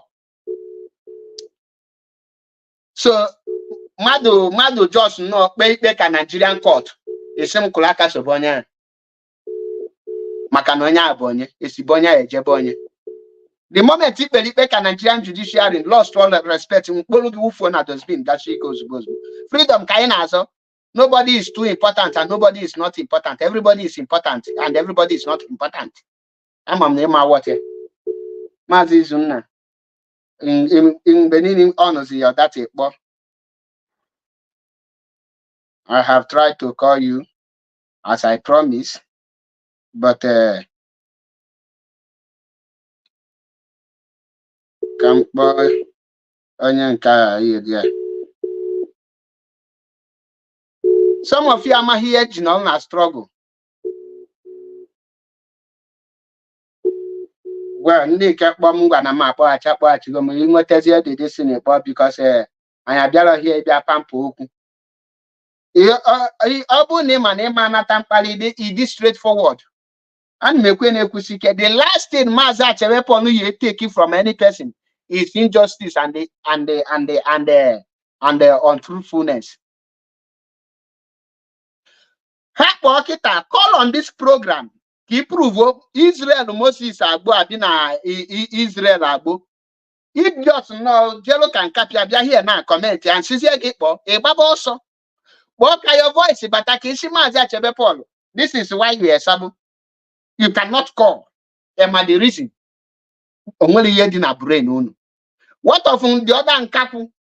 Nsi na every time ịbịa na your platform ị na-analyze ọgụ Russia na Ukraine, ọgụ Israel na Hamas, ọgụ ndị ọzọ. But you Biafra, you cannot analyze ọgụ na-eme na your land. Then you become a hardcore. The idiot na-akpọ Chikostin. Then onye pụta chọrọ iji ọha ịbịa na leadership bịa na ihe dị a. Bịa na ihe dị a onye chọrọ ịbụ DOS. Ha pụta any person nọ na this struggle mpụtasị gị I am defending DOS. It's a criminal. Onye ọbụla nsapela ọnụ ya sị gị he is defending DOS or is DOS defender. He is nothing but a born criminal. Onye oshi. Because if you are in this struggle, your work is to defend IPOB and protect the struggle. Not any petition in a defend the DOS. DOS are for defense. Hashigna Hama defend one leadership. Defend the IPOB. That's why I never put a name. Man, say, don't say this. Don't say that. The way you talk arrogant. You know, I wanted to say, I don't want you to be angry, so that upon an ababukwa gidi oiso. Maazị Nnamdi Kanu na-ekwu okwu sunu ndị isi ojii abụla ọnụ. Onwenu ga-ebi for Maazị na pampa eziokwu ya pampa. Maazị ga-ahụ nye gị you like ya take it. So if eziokwu niile a ịchọrọ ipik dị eziokwu na ọma ya arrogance ka ị na-afụ the same way Nigeria ọha na eze ndị Igbo m ga-apụtasị gị na Maazị Nnamdi Kanu na-akpali ndị okenye. Ha rapụ the thing ọ na-ekwu dị eziokwu dị there. Ihu na many of you pụta. The DOS don't need any person to defend them because they are the one to defend IPOB. How about the people non-IPOB? So if put any person put actually he said all of them are criminal. Then the quite beside did the Chiko Haji. Idiot and I put 25,000 as month salary. Come on, does you can share those in Kete by Alachanya. ya bịa na-ewetara Maazị Achebe ọnụ. Then ifuzie ndị kpọrọ onwe ha had the con anọlụdie na-akụ iri and a comment section. Yeah, pilot. I know they're listening to him. They are listening to me. Did I ask you to listen to me? Most of you never can now block the cable blocking. Cable blocking a load. Con Capian cannot send a guy nearly to buy for natural property over the Ibo and I put it off. Munanda on a class, get out to Balamonanda. All your little IPOB. This kind of people from knows or Hebudolu mapa. Nasimoga. Yes, sir. Yes, sir. Abian and Maya IPOB. Omunkaku. So freedom position put on a quaka. Is that freedom? Another man, I don't clap anyhow. He who is ready to take victory, take glory, should also take the blame. That is me for you. Or no, at times major important. Yes, I take the blame. I take responsibilities for every of my action.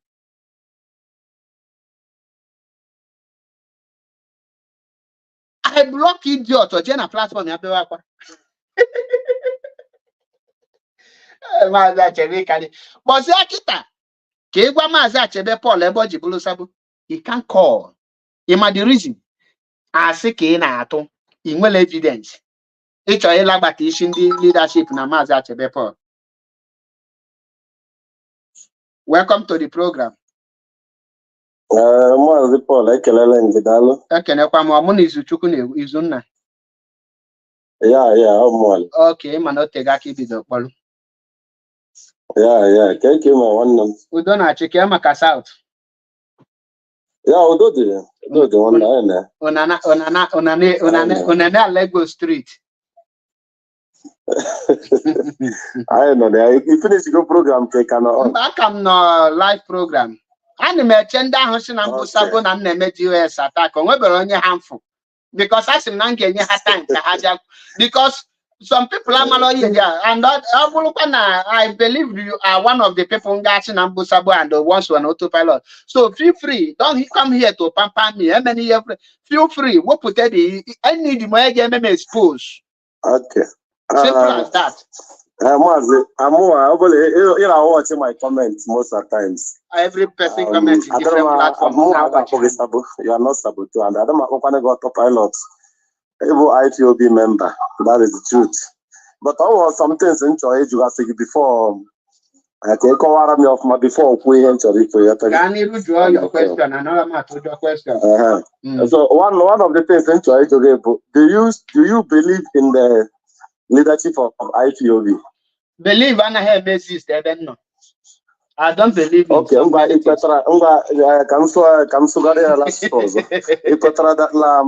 of IPOB the legit thing Biafra were there. Obula Hanchani ne kwesịrị ịdị na-eme ka ha na-eme.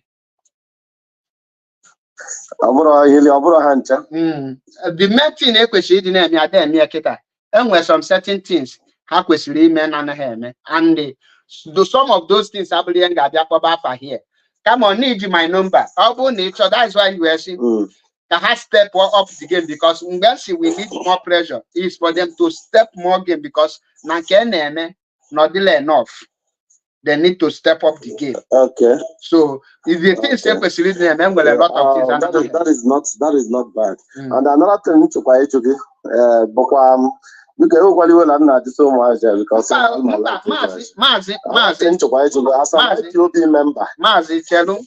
feel free to ask all your questions. Simple. I want hear pamper any person. Don't pamper me. Okay. Don't hear I'm not enjoying it as an IPOB member. Able or unknowable. What is our work as an IPOB member? What is our work as an IPOB member? Is to fight for Biafra restoration, number one. Yeah. That is number one. Our work is to restore Biafra.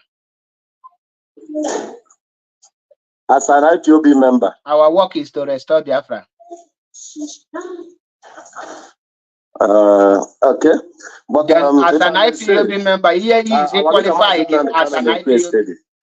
Our leader Mazen the Catholic said that if you are an IPOB member, 3 things or 4 things about as an IPOB member.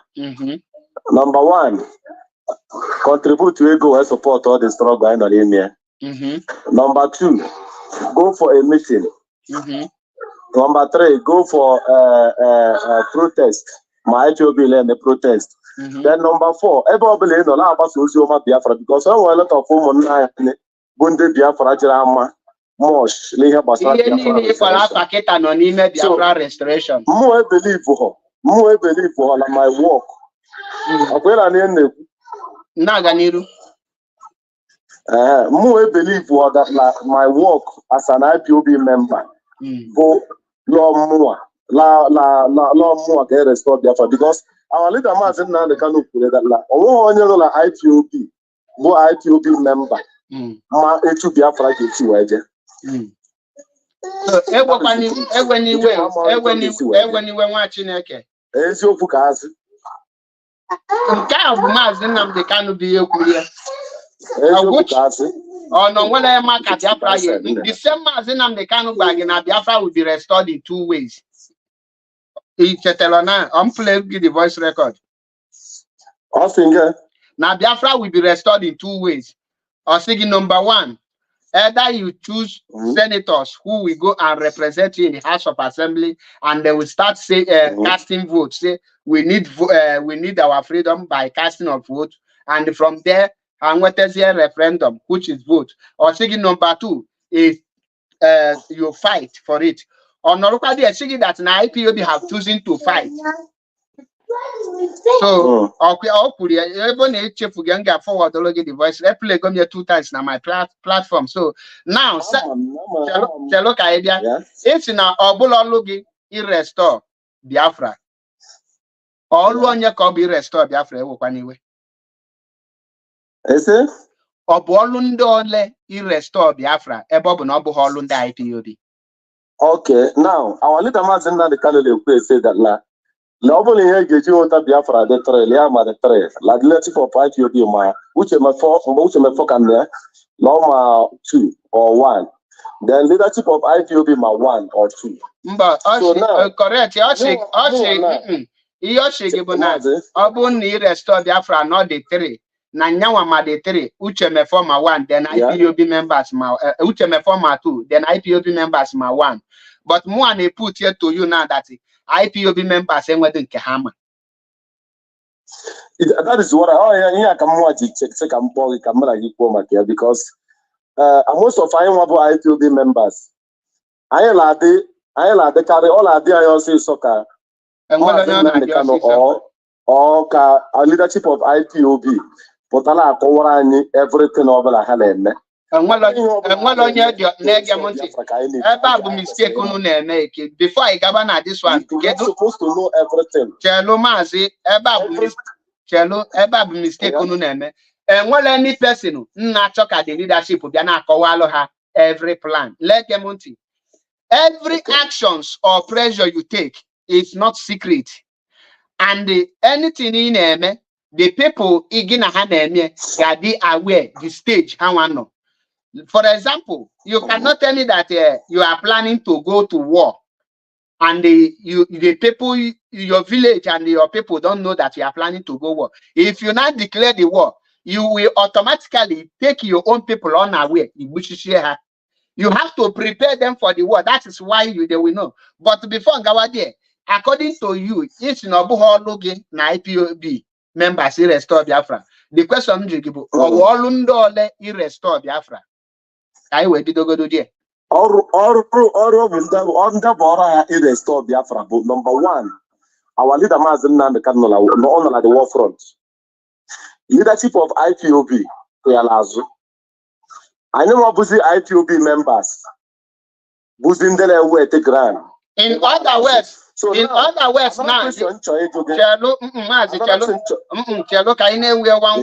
according to your words, it's not IPOB, he restored Biafra. Now, Njogi or Walundole, Ikpolu Mazi Nnamdi Kanu, Chelo Kambia, Animatukasagas, Tukasagas is Nantukasai. Ikpolu Mazi Nnamdi Kanu, who is the leader of IPOB. Ikpolu IPOB leadership, who is also members of IPOB. Then the Okwalu members of IPOB that you said they are not the one to restore Biafra. You are contradicting yourself, my brother. Because I am not. Tomas. For instance, can you then continue? One of my line with the IPOB member, like in Joaketana particularly, or any national coordinator or zonal coordinator member ESN. Of course. Hamal Habiagwagi. ESN. Or Hamal or Madam, ESN was just a name change. No volunteer.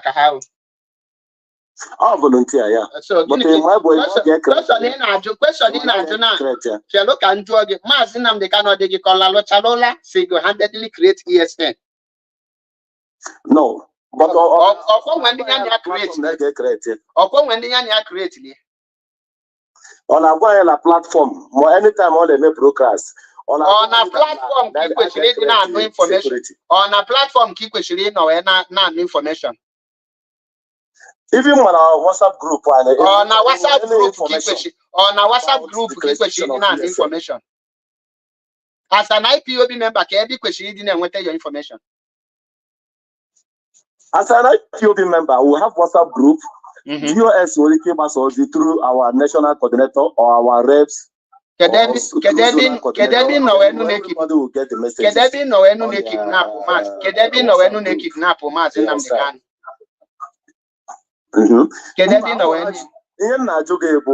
It's that most of leadership of IPOB president I carry people along. Maybe let's say actually war.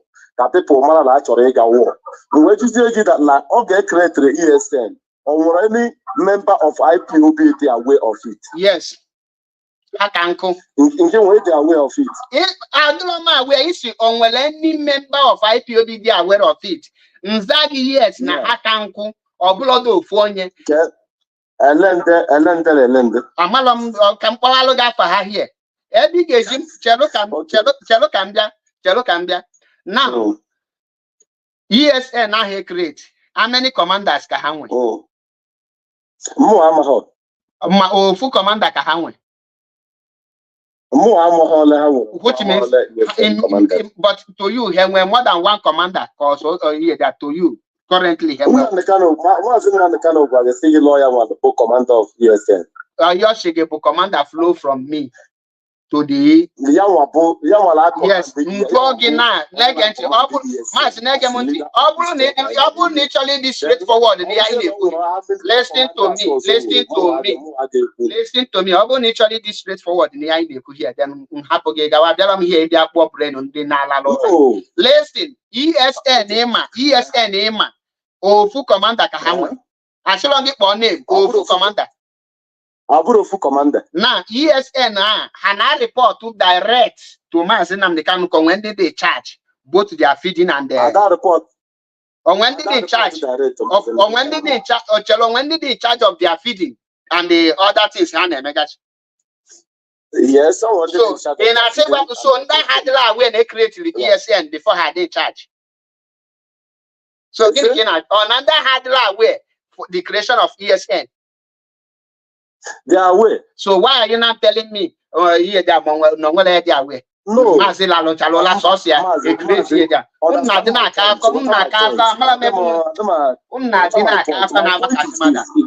what else? Question. You got to question. I just not question on the data. Listen to me, Mazi. Listen. And when the lawyer put her here, and when the lawyer put her here, and when the lawyer put her here, and when the lawyer put her one day, she didn't have to DOS, Biakawalia, he had a plan. Listen and listen attentively. No, you just remain explain now. Listen. I think that they are not being in a second, but not need to step up the game. In the village, they are prepare for war. In a job without your people, if they are aware of it. So DOS not at now your brain now, DOS not at now had declare her plan for war. Just no declare war without an example. I'm just using the example. Why are you using such an example? You use something then in a use the example, you make sense. I will not use the example leadership can never take the people unaware. Let me tell you. I'm putting what you said. You are okay. Guinea can queen a quote. Kugodian in a quote.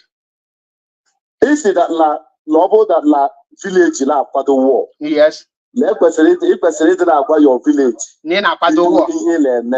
Nina Pado asking you. If we reach here, many people went asking in a village in Pado war, they need to inform their people that Nahana Pado war. That you don't take your people unaware.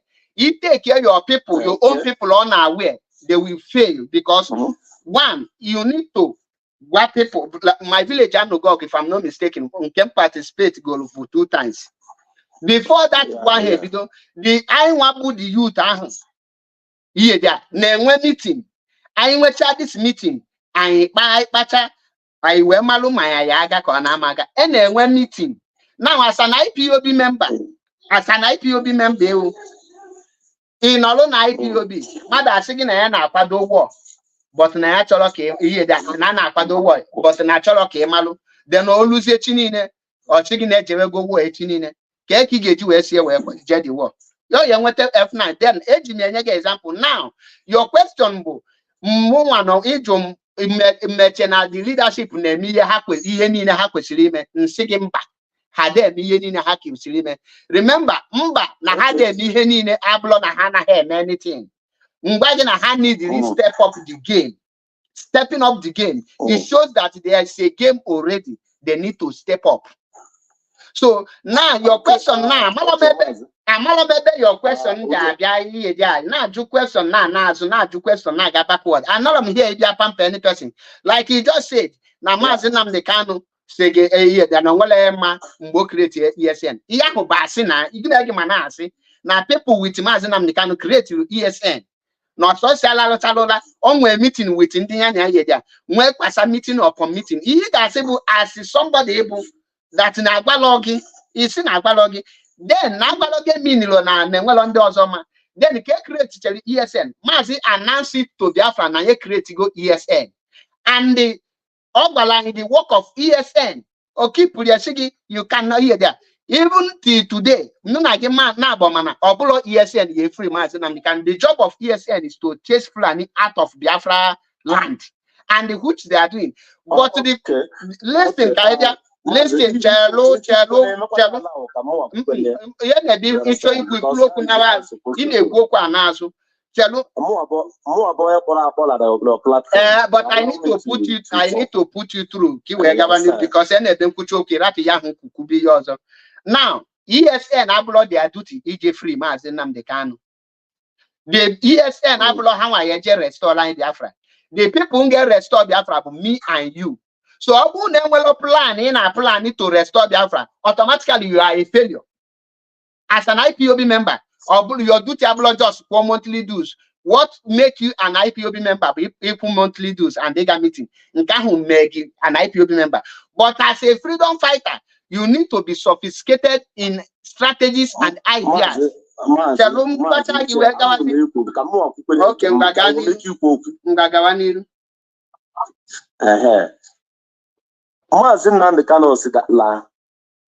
IPOB member, IPOB no under command and control. Of course. As an IPOB member,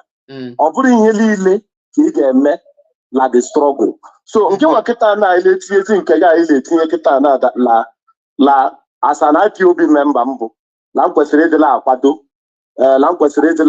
my own thing. If you were restore Biafra.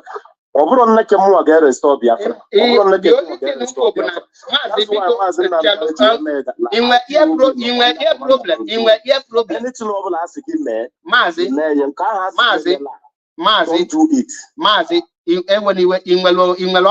That is it. But all he covered ever Gịnị ka nkọwala gị ewekwa n'iwe? Gịnị ka repeat godi ihe nkwu ka m wee ma m nwere ọrịa ntị. Maazị wetuo Ewetuo m obi asị gị kọwaa ihe nkwu ka mmadụ m nwere ọrịa ntị. Ihe a kịtị ịrapụrụ everything nkwu ka another thing entirely. Ịkọwara mmadụ ihe n'anya fụrụ onye ahụ aghọta ihe ikwu. You explain it to that person. Mmadụ kọwalụ gị ọ bụrụ na ịghọtara ị gaa na ịghọtaghị. I no longer abuse that kind of person. Because I have explained what in the Kowata here, rapid could be also continuous explaining. Yes, as an IPOB member, one thing that make you to be an IPOB member, Beba monthly too. Yes. And as an IPOB member, your work is to restore Biafra. Because your monthly dues alone cannot go and restore Biafra. Then you go now below your job of IPOB and the job of and your job to restore Biafra. So what is your work? What is your work as an IPOB? My job as an IPOB is to fight for Biafra restoration. And the fighting for Biafra. How? How?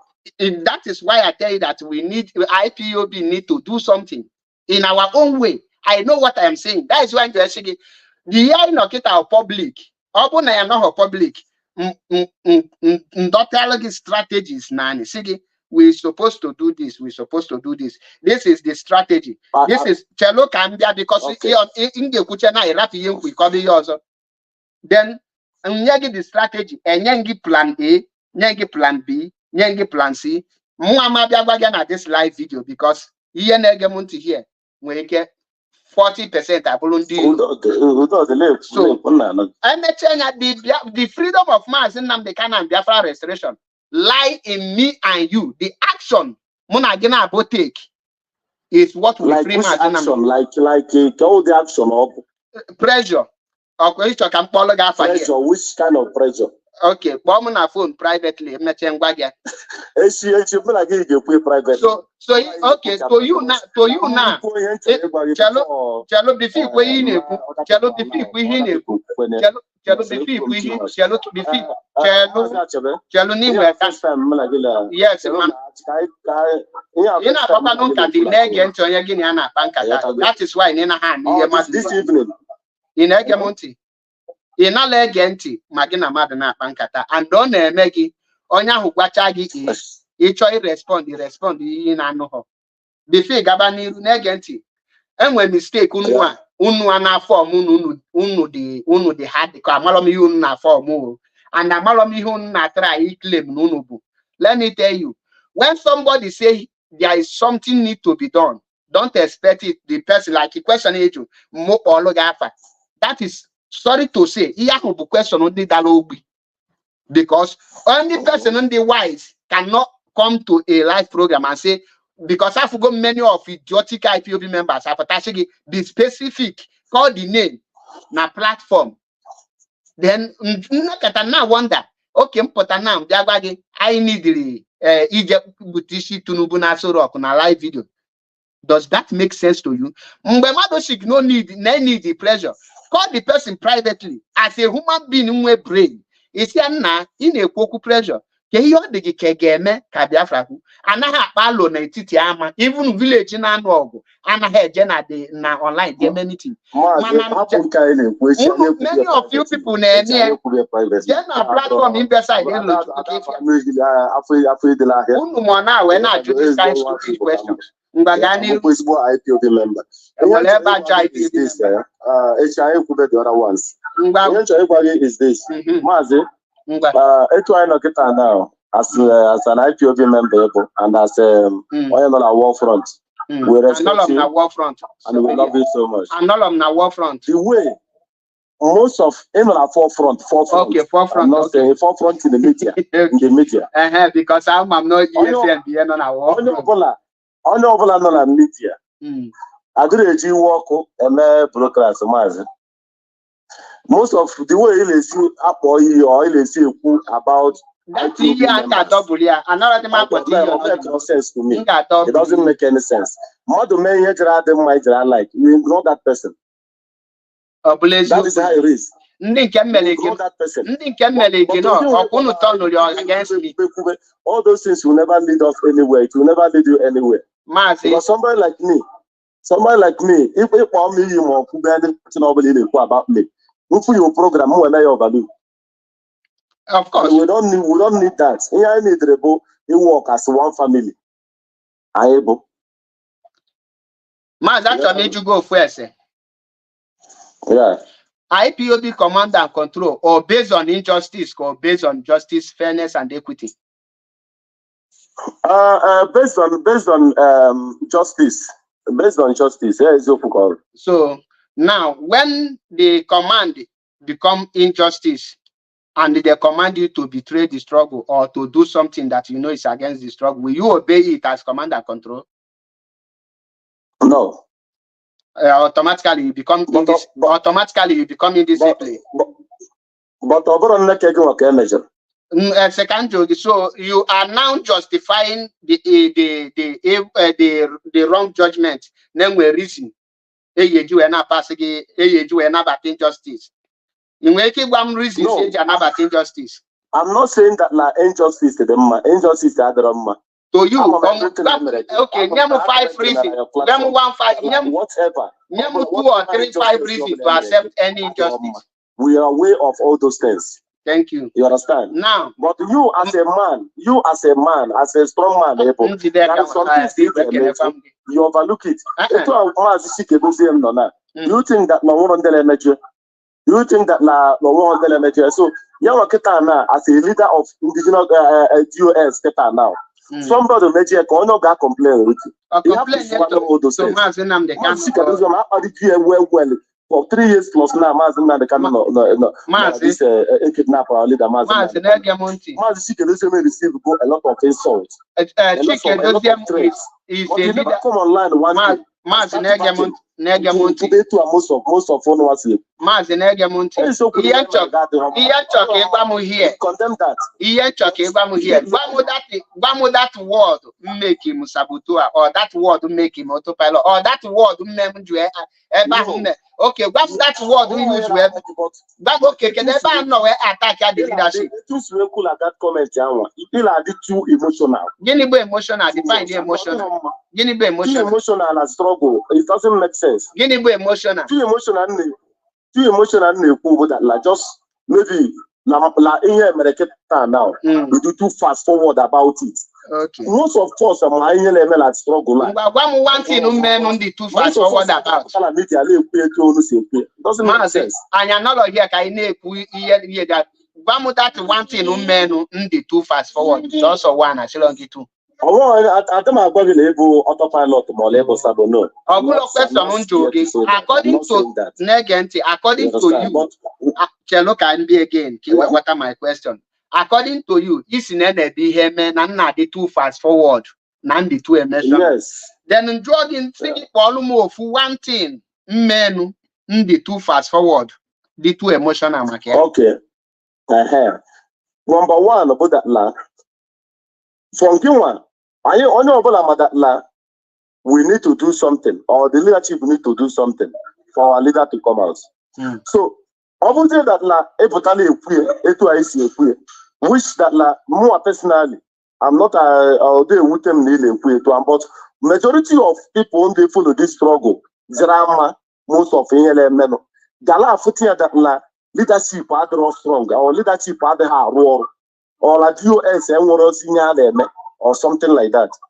You understand? So most of all those words and the way you follow most of IPOB, you follow IPOB media warriors or follow IPOB members. All the too fast. There's a lot of people that are wrong me in this struggle. But I can't come on social media to start talking about it. It's funny. On the major give up on one side.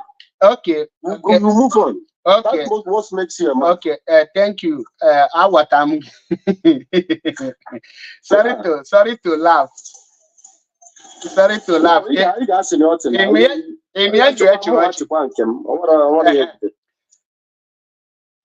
Mazano go Nimenga for how many days now? 3 years plus. 3 years plus. And after 3 years, Mother Potashiki no now need to step up the game. Or Bruno the the too fast forward. In other words, unkeche for 1,000 years or months in what before Potabia Kuonya can we lead to fast forward according to you. Now, the way, according to you again, is the way in so some media warriors or some IPOB members among under IPOB members and ha basaga. Ndimuna haneku, ndina wokubu, and in beside the zombies non IPOB. Me likely, obli non IPOB my sense. Now, for example, is onye mehi na like mo papia na akoko. In welike that ever he make a comment ahungu. Can a platform on your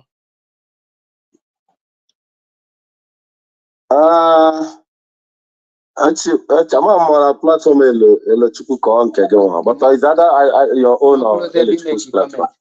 Okay. Now, Guinea Konya Hoodie will make that comment. Guinea K then at the platform he will make that comment he make. My 100% now. I can't remember. If we the reason India address is some people on India address here. Now, at them last month for because of Wingewa can call Wallo Gimakaya de Bakowalo Egelu. Wada Njide Kadibo no here, at least Oga be a witness in Kangifu. Nime last month, Munelo Chukwelo man, oh mam, I want to know this struggle. That's signal of my honor at Biafra Unity to my platform on India way. Yeah, I know. Now, a platform almost I think over 500,000 followers with my face and my videos and my here there. Edging that platform, Munelo Chuku for more than a year or 2 years. Elo Chuku Muniana upon at that platform. On our comment, more on our comment. Then, opposed to here by Stalo Finite George, their comment earlier. Now, I join like Otaisimun and the DOS. Where do I see this thing he post to or DOS, IPOB key post to the Komaka Nigeria? After can you charge the question or Sangulonia, then where say Nyad Biko, Nyala Kotanam Isimun and the DOS. Then, after that, Nefelanya, the next day, then or post was something. Okumaka leaders, Opolo leadership of IPOB Alpha and Opolo Nigerian leadership Alpha. Manoku Okumaka leadership. When put out there, copilo that statement or the lomu. Where post to all the nanke. Where see an hope on higher refer to the leadership. Ojiliwe or block one. Now, go block I think last month or yes. I move on.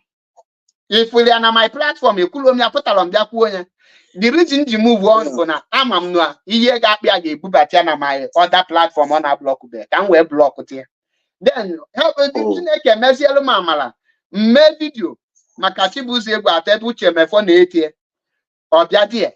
Ebia Palibam na my platform. We block one because I tell on Kamuni Abawasaga. Or where just on platform, yeah.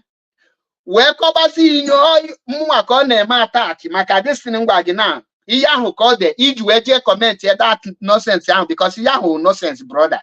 Because Obu no nonsense, especially comment that thing without him at the root cause because no one now rappers here Bulu the leadership will be better. Then most people are already an me. So on that me kitchen can dress as a human being. They are zombie. Okay, let me comment. Let me finish. Just hold on. Okay. Now, Njideka Dibu, where at the platform comment here, they said that now why no allow his people no abuse or web block one Biafra Unity. Then obviously now Tiben Punam block there without people here, men. In my whole response to Njideka, or said that now. The reason that we block one can ridicule the leadership or another as no fake account. And I am marking that page as a fake account. Page in the live broadcast in here. One today can be no here. Open not to us in today can be then I'm not to us or here the option just screenshot one go see. Now, name that platform. Deep that place he comment. Afum Chike Austin. And if beside it, you ought to have a neji konye niti popota. Nalodi epota, or Julius, you devil, he stink. Now, Patrick Ikem made the same thing. Now, Mazi, he made those kind idiots address, Mume address as a human being. Give one comment in there. Give one comment in there. Look idea. Give one comment in there. Most of them happened secretly. Or happen secretly, or happen on social media. Comment section. Because go comment but a lot of people like now, Mazi, the question on to be here now. The question on to be here. Where majority of people most of them about you. Mazi, address your mother normally without I can never do that. I can never do that. I address somebody as he is. Now, the reason you are quiet to look over look there, Buna. That is why you are quiet to look. And my good comment now, go seek. Now, I join in this live video now. Guinea care there, that place he comment. Even give Mama here there. My name for Maza Chebepo name. Nana, you entered and see Maza Chebepo is too emotional. He run faster than Manema, but he malo the content of Yana there. But now that and drug Guinea the person who there that warrants that your comment. A malo. Okay, no, it's not because of that particular thing. Okay, can you hear there now that place he make that comment on that now, on that page? Okay. What you have been saying, the way you have been saying it, that is what pushed me to comment that. Like for example, now, let me tell you and say it here. The reason why Nigeria government is the way it is today is because Nigerian youth they protect rubbish in Egemonti. And because Nigerian youth are zombies, they don't ask their leaders question. That is why an innocent person will go to jail in Nigeria. Nobody will care to ask Guinea Kome. Brother, maybe for example now, Onyami Nwekoboko napia an innocent Okada man. Amaju Guinea Kome. Iya gasigi bunya pia bia na ndo Okada na ha niye. Oluzie chi the same Onyami ka okwe egbe gbagbuo nwanne gi icho ka ndị Okada na ndị ọzọ pụta bịa n'ọrụ gị ọgụ. Things are not functioning like this. Negemonti, obu unu jide aka anu unu ji wee na-eso IPOB leadership. The people who get push IPOB leadership into failure is you people. Na leadership na habu mmụọ na habu spirit. They are human beings. They can make a blunder.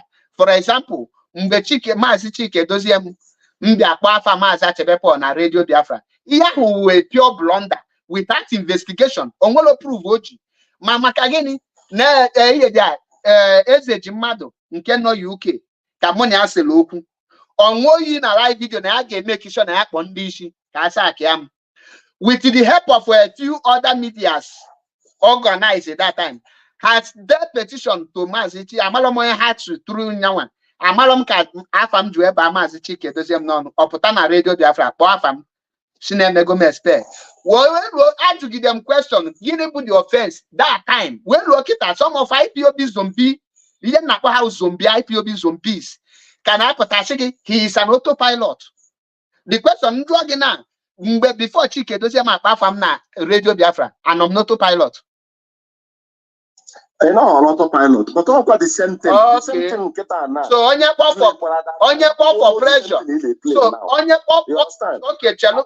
No, sometimes it's like a commentary or he'll radically too emotional. He'll radically too fast forward, which is yes, is not good. Okay.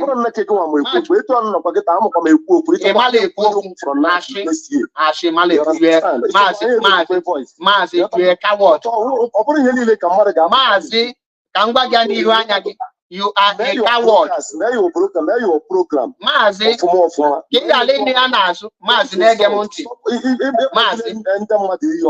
Maazị, most especially you follow me, you follow IPOB members. Which one be follow me? These people which one now? Which one be follow media? Which one? People which are on IPOB and watch. What do you expect those people to do?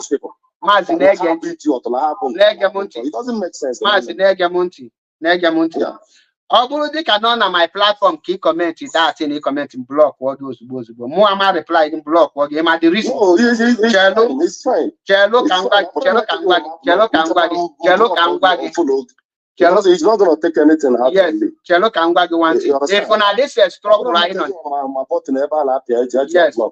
chelu ka m gwa gị if na this struggle anyị nọ ya kịta gee m ntị listen attentively agbatọrọ m IPOB ịbịa akwụla aka sobe any person. I'm a freedom fighter and I'm also a leadership quality. Maazị Nnamdi Kanu akpọlụlụ m iyi 1/4 ka Maazị Nnamdi Kanu. So and he is my leader and he is my mentor. Chelo ka mbịa. Ọ bụrụ na Nigeria government or fight okay, can you ask the question? It's a different thing. Gịnị dị iche between Nigeria government? Gịnị dị iche between Nigeria government? But Chelo ka mbịa gịnị dị iche between Nigeria government? Chibuzo Egwuatu, Elochukwu Ohaji and Patrick Ikem. Gịnị dị iche na ndị na Nigeria government? Okay, Nganti. Maazị most of the Mazalaka for Africa. I had that fight to freedom. Gịnị dị iche between these three people? I don't know how much you are freedom. You understand me? How about ndị Igbo ka ha bụ and they have IPOB members. I'm not but most of people who are IPOB and then they are watching like you two are more on a platform, mobile and program, my platform. Most majority of people are watching. What do I think of maybe what they will be saying about it? The reason to educate from every other person. You are doing your own things. Listen, that is why my own things differ from others. I'm an IPOB member. You must have to fight no. Okay, why did you can go for question? And then you question in a house here. Guinea Patija for hope or the mighty. Because I haven't taken on a hope of the Maboloni or Nobolonibo. Or they go to Biafra. Or Nobolonibo. Oh, no, but they go to Biafra. Or IPOB member. Or IPOB family member. Imagine for the hope of my brother got tender apology to hope of the because no, getting no. Okay, why is that for Mazin? I'm because why is that for Mazin? Because he is my leader and Aki Adiocha is fighting for my freedom. It's not because Lucky Adiocha, not because you're our leader. No, that is majority of Negenti. First of listen, Negamonti. Ever mistake on them. Now, Maazị Nnamdi Kanu bụ our leader. Or maybe your John support to be. Or maybe your John withdraw my. I can never support him. You talk about it. You will say it. You will say it. Many of you will Maazị Chelo Kambia Maazị Negamonti. Am I able hypocrites? Hypocrites bụ ndị mere n'iru kwapete n'azụ. Mere n'iru kwapete n'azụ bụ ihe most of you bụ. And ihe anụ kpata na Biafra abịabeghị. Ihe nji ekpọ unu, ihe nji egunye gị bụ na eziokwu na-achọ gị arụ n'ikwu. Na mmadụ nwere leadership, eminiro na onye ahụ pụta gwa leadership ya na ya nidiri ihe dị ọna ọ bụrụ mkpali ọ bụrụ ọda. Ọna nnọ mma na-ekwu chie nye chike. In as far as na IPOB nwere leadership, mma na-call on them. The reason Geji na-agwa ha we need action, we need pressure is because one, they are leadership. Obona hablo my leadership, you can't see me call on them. If you go can upon Nigerian leader to help me, I can't do that. Chelo Kambia because why na mama against that? You are against it. You're right. No, you are against it. You are against it. That most of majority of us super IPOB members, let's work together. Only Kentrale Metia, you put in your name. That is what I'm saying. Unu bundole.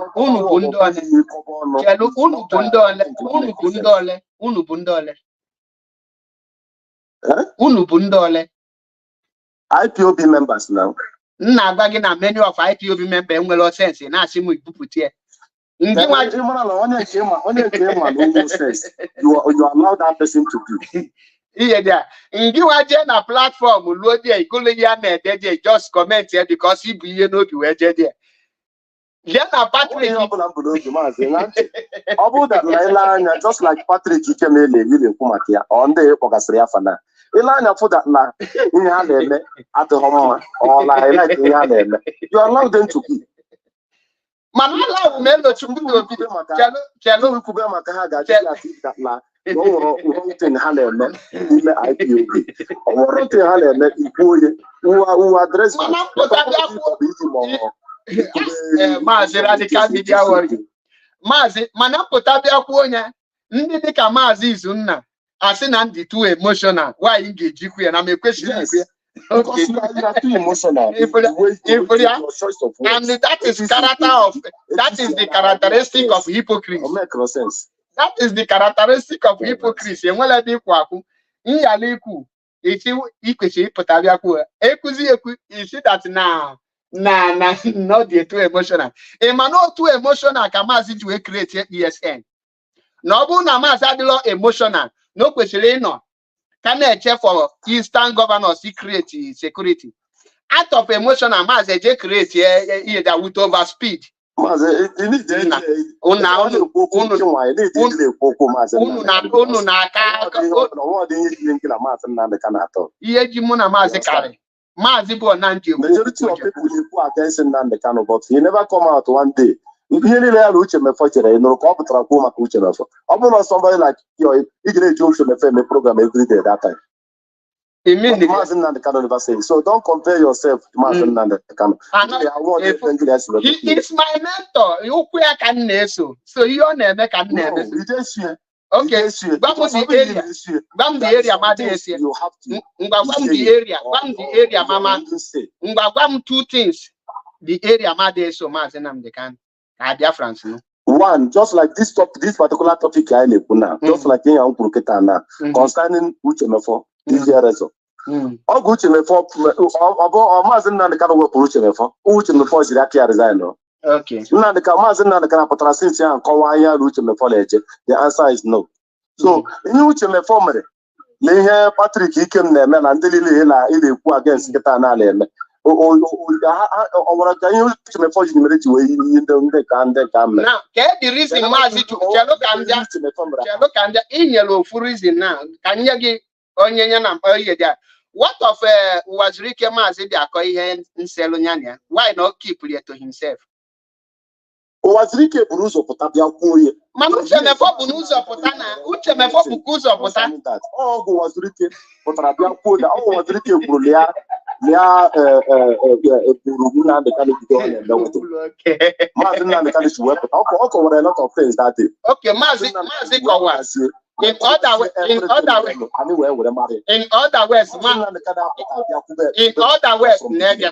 in Abanova speed. Now, if you need the too emotional, my brother. Now, Imana iku makuche mefonkuze makuwazirike. If una Maazị Nnamdi Kanu ku makuwazirike. What of ndị hijack Radio Biafra mgbe Maazị nọ n'ime okwu maka ha? Ọ ga-apụtara okwu maka ya. Why not keep here to himself? No, Maazị Nanti. Do you believe that like onye ịna-akpọ oge ma eziokwu bụ ndụ one of which I love that name so much. Do you believe that no nwere eziokwu na iji ekwu na your family kịta na ụmụnne ya amụghị ụlọ mpaga ọkụ? Do you believe that? I believe Lomo now, unless na had evil or na my father. Or eziokwu na-ebute nsogbu na family.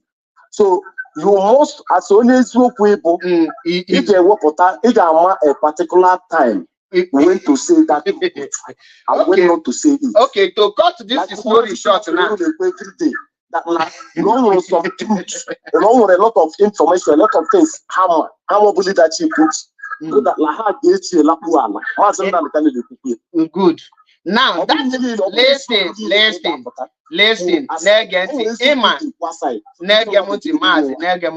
is difference between keeping secret and when two people have issue, you start lying against somebody. And the line against example. For example, Maza Chebe Paul was suspended maka Chibuze Egwatu. Na Chibuze Egwatu resigned from IPOB. Mweponya Sabotua. Then Maza Banyem suspension why Ngeji Chibuze Egwatu Sabotua not resigning.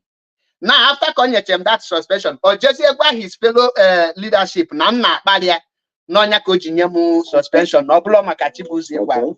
Now you know it. Now now always look or washik or no hashi. I can do from beginning, but now a lot of things I'm gonna get around them.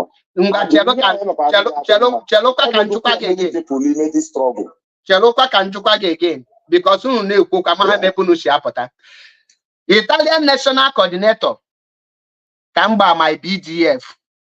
That's Biafra Defense this thing fund 450 euros. And that Banyanaka my unit coordinator. Or connect here Italian National Coordinator Mazi Keke my unit coordinator that forward all the money to the regional coordinator. Because such Nankabu coordinator, Siamba Namablos coordinator, no onye bu coordinator Mazi Obi no hale. Then Oshizi okay mu connect yenya kanya addition number the money na kumakia. In conference here this call or draw the unit coordinator Mazi Chebe Paul agba BDF here the unit coordinator share yes nobody or she okay nya connect here the regional coordinator I connect here no blow conference call. Now on only one you my unit coordinator and regional coordinator know that money should be forwarded to the regional coordinator can forward all that to Nyawa. Then after this thing, the unit the regional coordinator after ended the call. As you say regional coordinator now send the account here. Ka punye the money. Or she no well account in Italy here onye na alu. Now the other handle na unit coordinator. Inde kuna afa. Now mazi okay for the neck lolweke. Because I'm my BDF. After some weeks, that why enjoy 2 years. Bido Bawamba. And when you disappointed in you na not trust or get 2 years. So mu and no longer your opagide babacha come more than Nsia Mazi Biko Guinea be young humme provoke because Madu Bijilumba bia iye genti. All these are the people they respect. Or where some why into a 2 years number BDF nam here there namabalo BDF mu biagwa number BDF. Na ya juge shobuna namabahia mwesi onye gwalia. Or sim no Italian National Coordinator gwalia na nyadila we namabalo BDF. Mwesi anya connect here na this call. Mazi to my face or connect here mazi ko keke na that very call. Keke no look deny ya that very issue. No there are we namabalo BDF. Now, this issue reached to Mazaza Yoba. Mazaza Yoba, the Italian National Coordinator were right. He denied BDF. Makana Diego Teberiaka. Now, or justice or something. Like a things you from the beginning. Most of things are American, but injustice. But this very one here. Na live video. George go do this very one. George this very one kita. Then it seem nine on a command and control. Nan the indiscipline or nan na go over speed. He kita a mega program makia. Mazi Paul. People are strong man. You are a strong man. I believe you're a strong man. One day there is a lot of things you get more overlook. That is why I overlook it. I'm putting you in a metro, okay? You find there's your point injustice. I am a lot injustice. But every other people put up their co between him and I hate you and you was your co.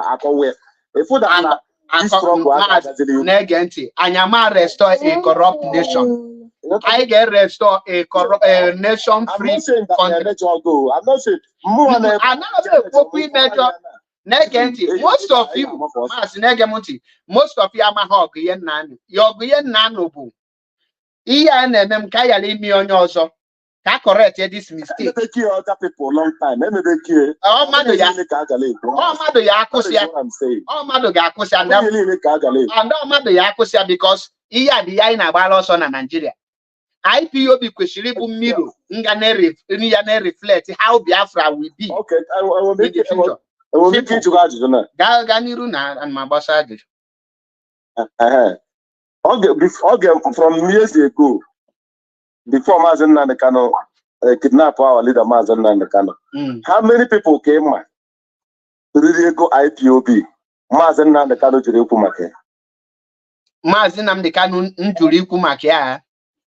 Opuro market, that is it. Ojo through Nonya get to America, you overlook it. Now, to be honest with you, how many people? To be honest with you, I'm not a family to us. IPOB Mua de shop, na Mazi Nurumaki, Mazi suspend the Kwaha or take action. Chelo Opolapa men in a radio Biafra now, even who gave it 5,000 on in Latin radio Biafra. I know me. So why again? So okay. Now, Mazi when you were two reasons. Mazi before questioning anything, two reasons. He gave you justify Yaka. Injustice can continue on IPOB. No, Mazen answer. Agorola, Lana said that la injustice the dema. Injustice are the Roma. Then came an odiloma, give it in and to stop it. Came an odiloma, cello, Mazi, actually never evangelist you could one day. Also that la I am on a war front. Laga war. You so to in the then somebody who about like Adela Sola only did to a Nigeria, Lara put in the bed. They la pussy at the by on a war. Leave all those things. They money here in lay still one side. Oh, go here, Lucy. We'll talk about it. Okay. Major question. Injustice in every side. Mazi. Almost you find out that there will be problem. Mazi, the question now is you question this thing. Why na Mazi Nnamdi Kanu Arapulo ndị niile ahụ mmeri ego na write ya down na kwa ka akwalo na aga n'iru why o ji suspend and na expel some people only three suspend ha mana I nọ na war front na so I nọ na war front chokwe ọkwa ikpe ka ife we suspend the comment ọ ga abụba ha good if no enye gị that example enwecheghị uche because ọ bụ na nwere uche listen ka ngwa gị what lead to sabotage is when two people are having issue. Let's move forward. If you move forward with the grievances, onya who ni more bog anu bog auto no ebo gbagbo that person may offend. That is why you need to be a bully willow a giant. Auto no ebo gbagbo onya who ye there. Simple as that. You have to see reason as well. And well reason na block. And well reason na please. That suspended it. But IPOB had a go to the court. He was at the Mazi, essentially joking now. No, but I really go IPOB. La Biafra, one question. Ofu question. Mazen na the canos that la honorable go IPOB. They want a Biafra. No one got put of course, now. Of course, hopefully. So yeah, so now about that la eto amwa personally now. All the major na IPOB, which many people are major na IPOB. But more I need the potaba or gala my Facebook page. Let the la comment let ya for now. Only day to Amadam call day to Amadam. When you going for that, I will overlook you. Let me IPOB level. Now, negenti. Mazi, he will round up. Mazi, that is one question. He will round up. Since in on IPOB, according to Ngiwa, there is an injustice. Maybe to go very long time, and before Lutemu when make others, and they are well, yeah. Yeah. Can he never to stop such injustice? It did not happen. It will continue. What have you done to stop it?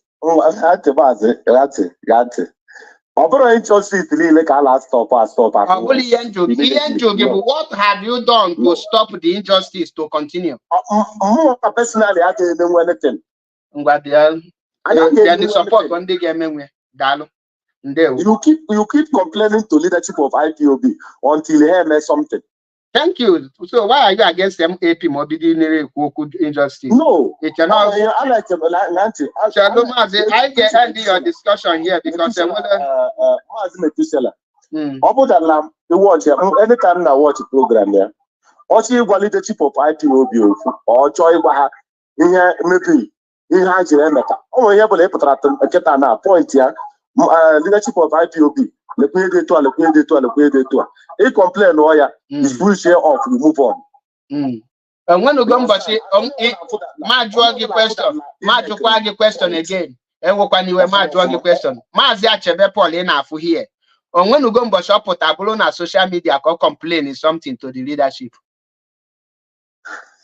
Mazi, the more alphabet such import. In other words, anime follow the due process. So there is no need. Here.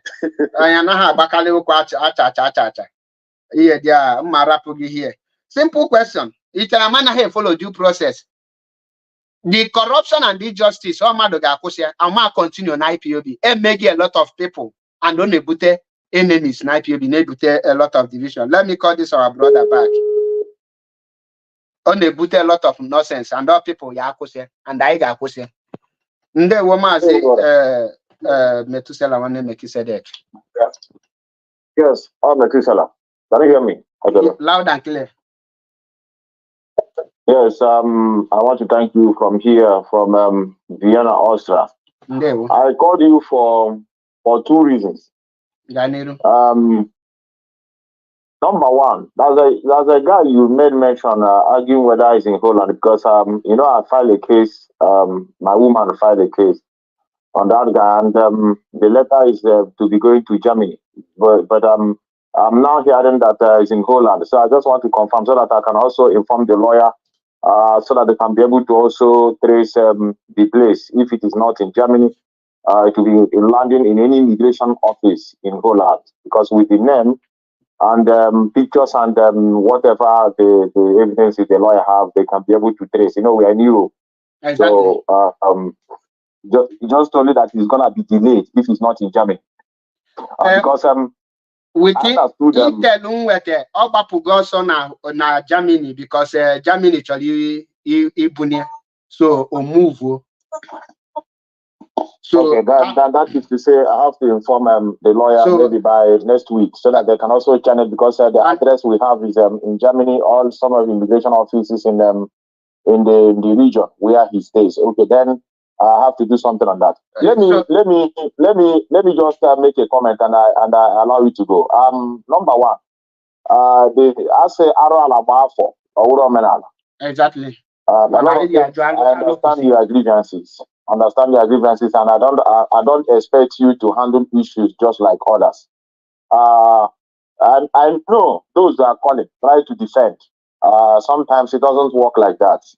This is like I don't want to demoralize others, but those that know what it means to be free, know what it means to fight for freedom, and know what Biafra is all about.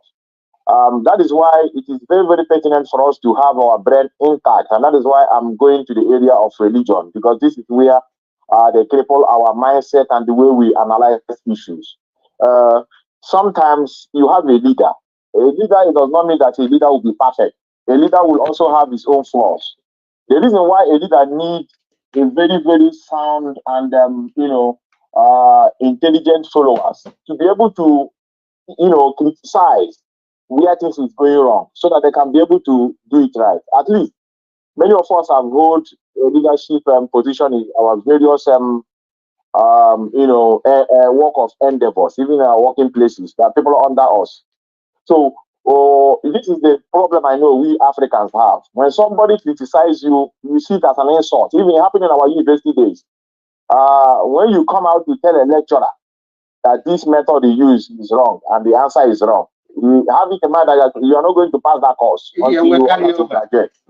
But here in Europe, the lecturer will be clapping for you, telling you, wow, how do you get it? Where do you learn it? It's good. They don't feel ashamed to be corrected. This is the problem we are having as Africans. And this is what our people have been, fed up with. We need to have a change of thoughts. Yes, Mazen Nnamdi Kanu is our leader. Mazen Nnamdi Kanu has a lot of things have done that is also not good. But because the amount of the good thing and his intention surpasses every of the mistake he have done. I call it mistakes. As a human being he is. Exactly. So it is our duty also to make sure we speak up and those things should be corrected. Like on the issue of signed, sealed, and delivered. I know what that thing caused in the struggle. Suspension. Yes, I'm coming. I don't know why my voice is coming 2 times. I don't know why it's coming double. I don't know. Is it from me or from your own side? Oh, yeah, but from your side. Because I'm not watching myself. Wait, let me see whether I'm listening to it and at the same time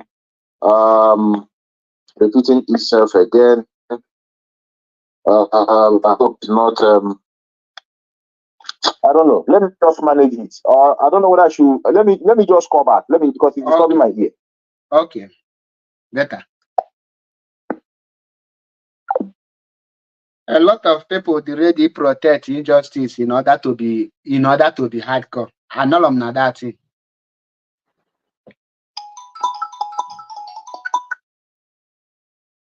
Hello? Yes, can you hear me? Loud and clear. Well, I'll manage it. I think it's from your own side, but I'll manage it. Okay, I'm using another line now. It's empty. Manobu no she decide ekwesịrị ịdị na-anụ the echo. Maybe you use software. You use software. I don't know whether it's so on your software, not just that. I don't know what it's coming double. But let me manage it like I said. Well, in summary, the only behavior that I said I disagree with. I argue with people in the public, even the platform that I'm sitting that's gonna continue maybe by tomorrow or next. It is all about resolving issues because the reason why we are coming out on social media to continue speaking as if we are trying to expose things that should be handled inside is because a lot of things have been left untreated. So that is why you see from time to time people come out and begin to speak in the public. I don't know. Paul, are you using I think it's still here. Now, these 2 things can they use in car Bluetooth and car phone? Oh, good. These 2 things. Okay. Can we speak the Bluetooth? Can mama? Kugodo kuna ke mama can echo. Okay, can you hear me? Loud and clear. Now it's okay. A man or the Bluetooth in course, yeah. Yes, it's Bluetooth, yes. The what you are saying, the complaint you are laying, you are very, very much in order. You are 100% in order. What you are complaining, you might want to hear them to be before. That I'm here saying now move on before. When somebody have hit you, the continuation of repeating it over and over again, people will tell you focus. Why are you repeating what you have said before? The reason you are repeating what you have said before because the thing you complain have never been treated. That is one thing I want people to know.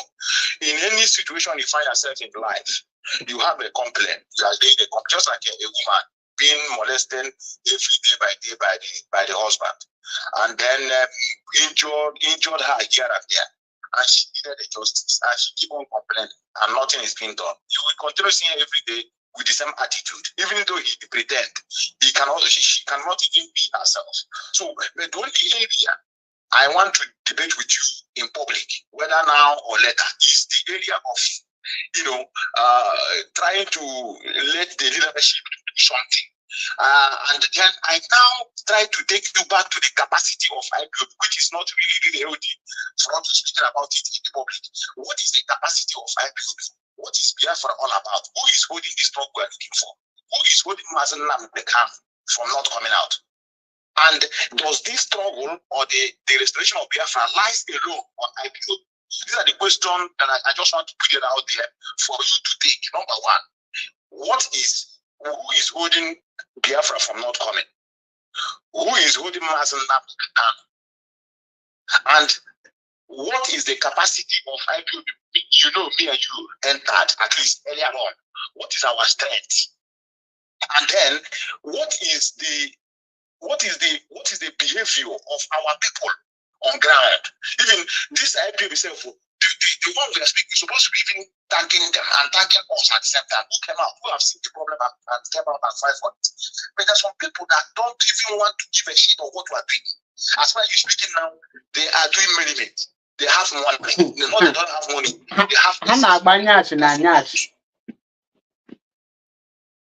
So this is the problem, that when I talk about IPOB, I relax. Because if you go to TikTok, you will cry, you shit. Sometimes you need to ask myself, go on you to yourself, you have to say that you are freedom for these people. Or consult your people, or just start your issue. Because see the thing that is going on in our land, you feel only again as some freedom.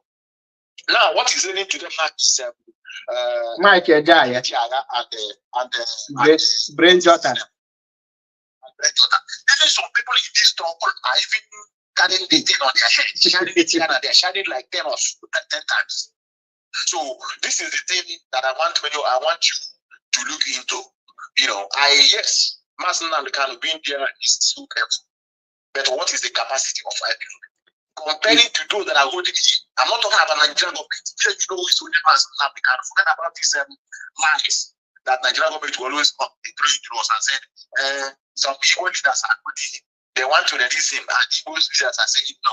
You know, they just want people to continue gossiping, and then people use it to attack individuals. So this is the only area I know that on a very good day, we can come out in the public where we can be seen our face, because sometimes it's good to debate face to face, not just on audio. You understand? So that we can be able to know where we channel our grievances. Outside this thing that I just pointed out, whatever complaint you are complaining, you are very, very much right. What I'm having in my mind is, if you can see that I am even going against IPOB ATDC by suing somebody to court. You know that it's not is that you don't take another IPOB to court. That's not problem. I'm with my dear. Yes, but I'm doing it. I'm doing it because sometimes you need to do things on your own. If you know those areas you are looking for justice to prevail will not come, you do things on your own in order to calm your spirit down. Now, Mazi, the 3 or 4 questions he will put here, the very important, and I think I will be able to address it. Open nature can brief you about it here. I will do so, but it's on a very good day we discuss about it. I will also be glad to table it. But one thing, Bona, some when I say pressure, I will not be specific on the type of pressure. Nigeria, Biafra, and Ndiji Biafra is the word. And we know that the same word will not allow Biafra to go. That the people that will make the word to allow us to go is the Biafrans. But the majority of the work online is in the Nyash. One of the things IPOB question about how to get those people involved. That is one of the strategy Eben Naga. And getting them involved is not by preaching to them. It's forcefully forcing them to fight for their freedom. Which Muhammad the strategy can lead to that. But I know one thing you will do. And then we wake up by force. And the issue by the time Hannah's issue they will fight for themselves. Because okay, I don't be offended that I just want to cut you short a little bit. This is one thing I know. You see, this thing you are really giving up. But can we just have this conversation in the open? Where people can call in, and because we are not going to be, We're having a conversation as if we are opposition. Yes, you have a contrary view, and I have a contrary view. It is mutual discussion. This is what we're supposed to be having in this talk. Exactly. Because, it is not there. It's not there. When somebody says something you don't understand, you call the person saboteur. You call this person is just, you are bringing. This one you are complaining. I have my own. Do you know that I made a post regarding and putting my account number there for people to pay money that I want to use it to go and solve the problem. Do you know that our brother, what is the Patrick, he came to my platform and said, this is a lie, this is a good video. Do you imagine such mentality? You understand? If somebody here that want to collect money from you or his supporters, why are you coming to my platform? You never commented anything before and tell you this is good video. So you now begin to see that our way of listening differs. Yes, we are looking for freedom, but the mentality is different. Patrick, he came out, the same Patrick, he came to my platform to start attacking me by telling me that the only pressure that we can take now is for me to put myself to fire. Then I video myself. That is the Biafrans will be celebrating me, and he will post it. And I look at it, I just say, what type of low mentality is this? And I wrote to him, say, Mazi, please stay off my platform. Then he continued, this guy is not paying monthly dues. Oh. He nearly fought former Italian national coordinator because of 10 euro monthly dues. I don't know if he has started. And this is the next thing, he went to his platform and said that I was attacking the leadership, that he corrected me without telling them. This is the same thing. He came to my platform and they start commenting rubbish. I block him. Go to his platform, Mazachep everywhere. Because of him and what other Biafrans are commenting is what prompted me to do this video, so that they will call to tell me that thing. Because our people envelope brain. By next tomorrow or so, that's something I will push out on social media that have every of us there. I know people will be wondering. Sometimes, just because of autopilot can be a group and lies and propaganda, just like they are destroying our homeland today, running houses being caused by these people. Normally, there's nothing wrong in having a disagreement with your own fellow media member. It is normal. We are human beings. But the way we take it is where I don't understand. When you have a misunderstanding with your fellow colleague, which is normal, we are human beings that cannot think the same. So in other words, that must be disagree to agree. Exactly. What I don't like is that they always try to bring the leadership into it. This is what I don't understand. And then say I cannot allow you to insult our leader and go free. Then they push that leadership attack in the front, so that those that are trying it will not be pointing at that subject matter. Oh, he's insulting the leadership. That's why this guy is speaking. And the person that brought about this because our and where is he? He's no one to be found. You understand? So we are not insulting anyone. That's what I want many of you to know. And it is not in our blood to insult those that are working for us. But whenever we see things that are not going correct, we have to point it out. Exactly. Point it out. So like I said, brother, I would like to engage you in a mutual debate on this issue. It will not match more than from now to next week. From now to I think next week Saturday. We have to talk so that people can be able to learn. If you have a problem, we need to discuss it. It's not something that you can begin to bear in your mind and then begin to use it to go and tell others, go and block him, go and follow him. This is not how to do. Not how to. We must learn how to accommodate different opinion. Anytime you are free, I'm free, because I think I started my feria, my holiday today, so I will resume ending of next month. So I have a lot of time. Okay. I will inform you before next tomorrow. I will inform you before next tomorrow. All right. Thank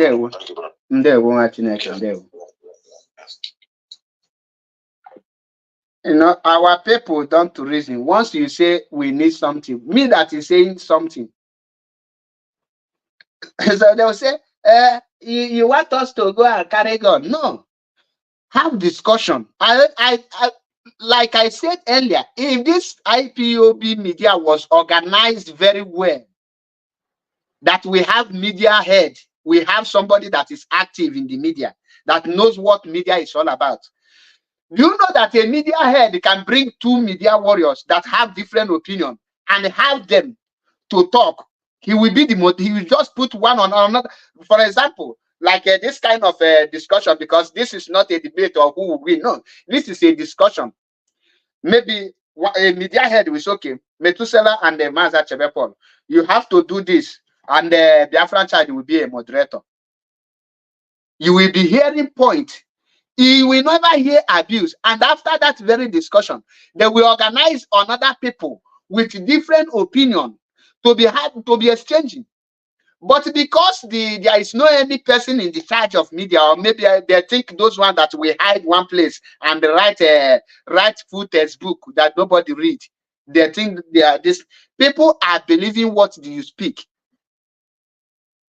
It's called discussion. You bring your idea, what you think.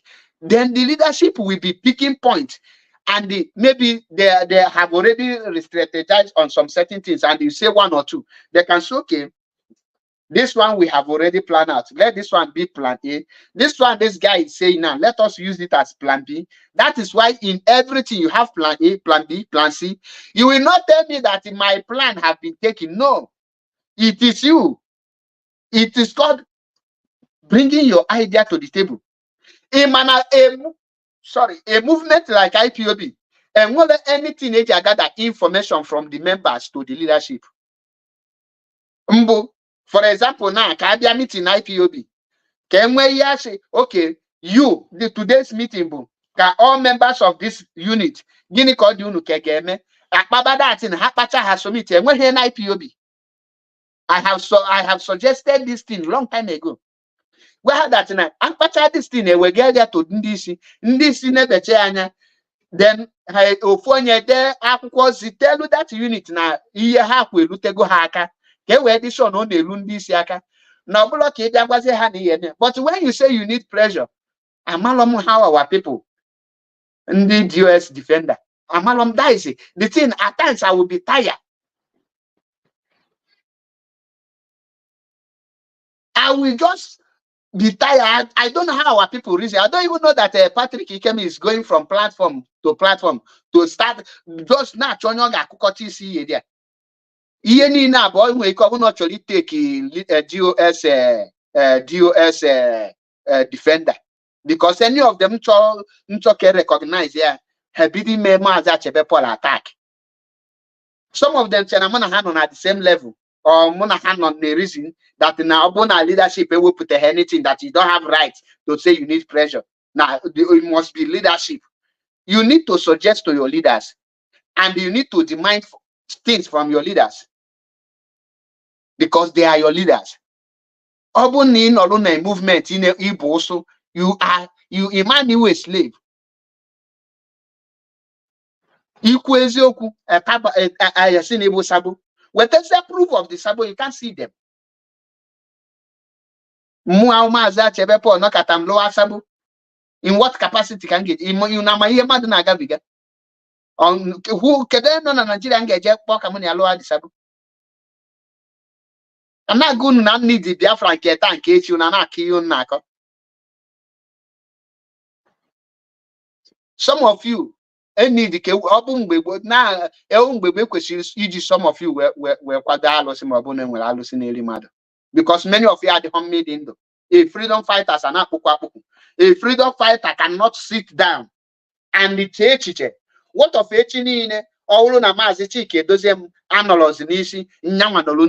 how will I bring something to the table? You don't have anything to bring to the table. And when somebody is talking, you think that the person is as empty as you. Some people cannot buy his way. Imagine Elo Chukwuhachi. Ndị Mongo Park discover River Niger. Mongo Park discover River Niger. On a book we teacher man, I na class they teach you how to Mary Muta Jesus, and Jesus is God, and God created heaven and earth. How can you burn your God? I have a question about you one day. Can you hear? Mgbe Jesus, mgbe God destroyed the world, also Jonah na family ọkwa Jonah ka mbọbụla Jonah ke that which man self God save with his family. When destroy the whole world, how come the sin and the evil will continue? Yeah, which person God rescue from Noah, Noah's Ark, or Noah's Ark, Noah's boat or ship, a fly boat. Noah, mgbe Chineke the Bible destroy the whole world, where happens also Noah the Zinunya. How come the devil none of the world do you where he put chicken in our okay? Of all this also Noah. End of the day, Noah bidoku emumu njahe bidoku the same ozi owoluzie masubuzi ofu nwa onwe ata ka ubuche enwe anya njaha aka bido mana o sigi na onwe power ime ihe niile mana onwelo power iwepu dị njọ onwelo power ịnapụ ekwensu ike onwelo power ịnapụ na onye na-akụzi such thing na school ya abịa ka mụ na ya na-ekwu okwu uneche na ajam struggle ịbịakụrụ aka worship song choir masters, none of them can call to tell me Maza Chebe, yes, about these are the things you have done. Maza Chebe, you autopilot, these are the things you cannot call. Iya ha ga-eme kitabu ndị dịka Jidofo abana WhatsApp group hebido nyo ha kogide ha kocha agwa m ha izuo nwoke pụta open debate. Don't be a coward. You know, in our WhatsApp group, all your voice, you can't see me comment there, you can't see me drop voice.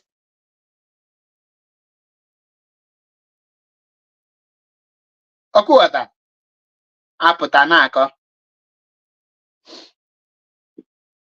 anako ihe dị a elochukwu haji Mongo Park Discovery na Niger onye a human being ka bụ cross akpa Dangote na worship Dangote cement in the name of Mary na big one onye na all my ihe ma ya ịma na ya emegodo onwe emancipate.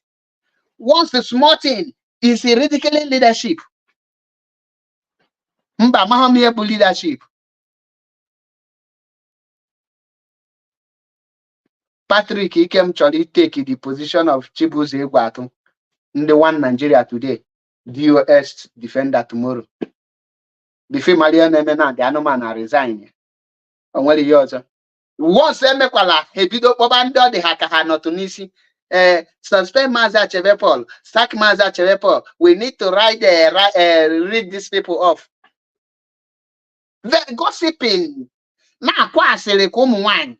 Njideka, dịka ọ na-ebu nwaanyị mana ị nara akwa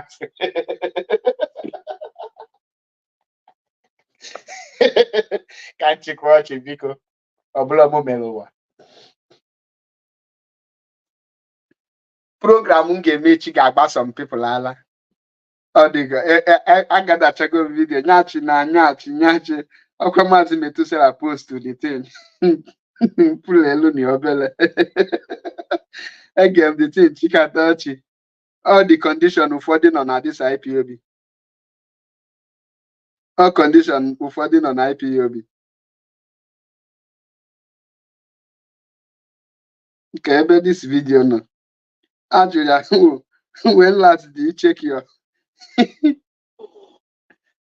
So, bro, when last did you check your marital status? Since I was born, over 10 years ago. Now I check a lot. What's your marital status? Oh, it depends, but I have bright future in this country. When last did you check your marital status? My marital status, I don't know how to check them again because if I go check them, so no need to check it. I just manage my life. So the last time you checked, what was the level? The level was when COVID-19 sit at home. Honestly, the thing was very great for her, but now I think I'm not holding myself to recover small. So I try that, but I don't want to go because if I go now, they check me now. I will get more marital status. So no need of a marital status again. Did you check your marital status? I think last year. You mean yeah? Iwu anyanwụ anwụgo. O kwesịrị ịnwụ. Not check is that because I'm not happy with what is going on in this country. So what's your current marital status? The current marital status, and I have not really confirmed it very well. See, what's your previous one? The one I did. What is the level? The level is okay. It's very fine. Yeah. This kind of people. Only akita no na country ọha ji Elochukwu nọ na. If that na the things that country at all go the brain of those people upside down. Their brain at all go upside down. Oh well, another. Their brain at all go upside down. Hade Chesika Mado. Hade Chesika Mado. What is your marital status? It is single. Enugo wine. Ke divorce go. Ibe widow. Ke a widower. Hamali ye hache na marital status bu BP.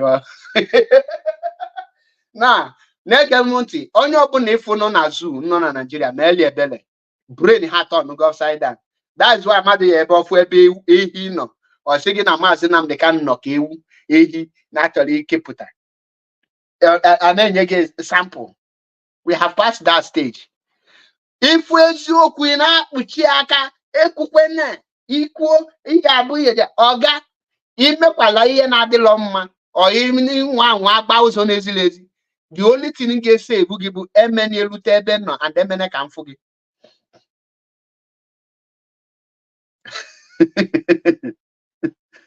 Maka na mfụ gị m ga-agwa gị. Maybe injustice before on I got on. I akusana I fight for freedom. Oh boy, the animal. If you go, you had to here. Igana their WhatsApp group kita gap last. Onye nka shiri ulwebeni. Onye nkoza shiri anakatashi. Mana the worst thing but if n'ụzọ ni uja amakwedi gwam no ni na ashashiri maka woge ezigbo ụla. Muchacha ganya. Freedom kaida leisure. And freedom we must fight. I can fight this freedom genuinely. With justice, fairness, and equity. The reason many African countries generated their freedom without it progress, but now people who wanted that freedom are already corrupted. Once you're already corrupted, you cannot fight again. Once the world for you are already corrupted, they know that you are heading to your own destruction. Then they give you the freedom. Then it may be as you are working as soon as they have gotten their freedom. It uses here discouraging people like Biafra. And the such thing we must not allow it. This Biafra will be restored with men of integrity, men who wear honor. Men who may have freedom, of men makanonya on our leadership, ngekune makanoji position. Niji position should be more reason. You should be upright in doing. Your position shouldn't be a miss. Makanene command and control. It's why you command when now. Command and control is based on the fairness, justice, and equity. Anything you see there, or that command, I will violate it. In any command, not on fairness, justice, and equity, not you will protect your position when men put now. I am able to violate it, and nothing will happen. Maybe before, or than I stop something, I will stop it. I will be the bus stop for such thing not to happen again. And that is why na issue of Abanyama de Keke when example. A man here before this time. This injustice will not affect him. I report to them, but then I went along. Then Kitty is you I use it as a case study, as a reference. It's a reference of bad judgment and the evil Nigerian. Why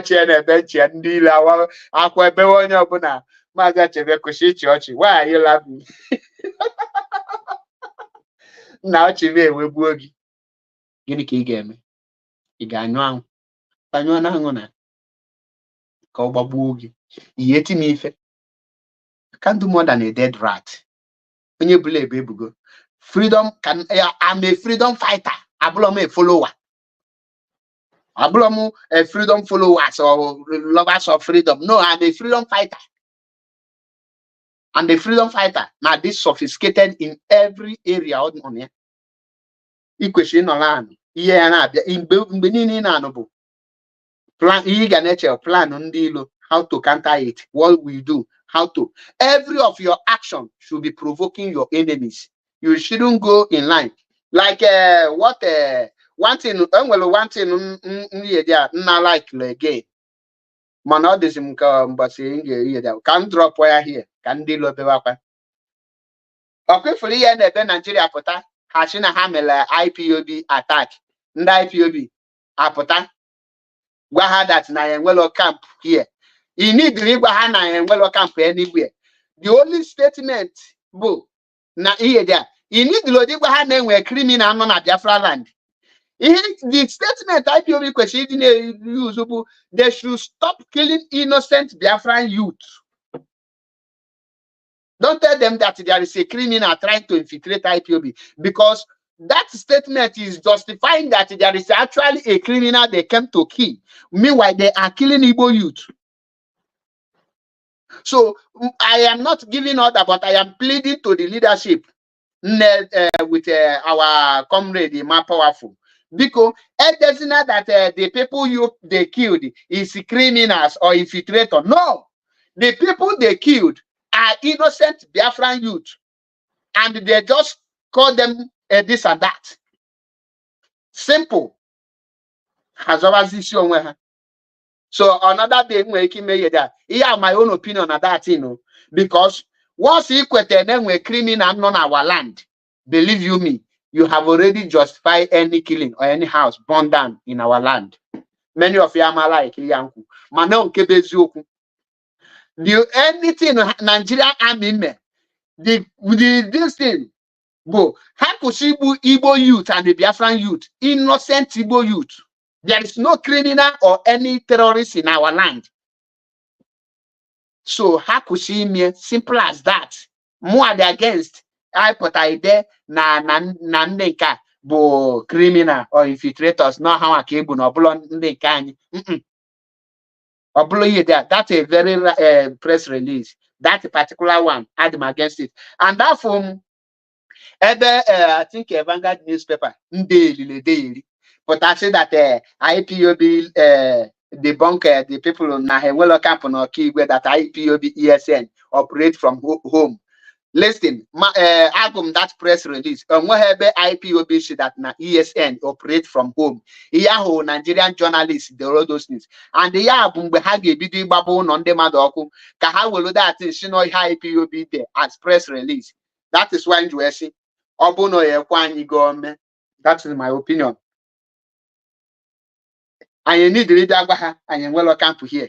Egwaha in will camp no key automatically in you go her direction, how get your camp. It's an indirect address you are giving. So please, they in charge. And when it's in don't tell them we don't have camp in Okigwe, we don't have camp in Ihiala, we don't have camp in Abacha. No. We don't need those things, please. Because he has not justified the killing in the Nigerian army. Please, I am begging. There is something at times we need to exonerate ourselves, but we don't need a process of exonerating ourselves. We will now shoot ourselves on the leg.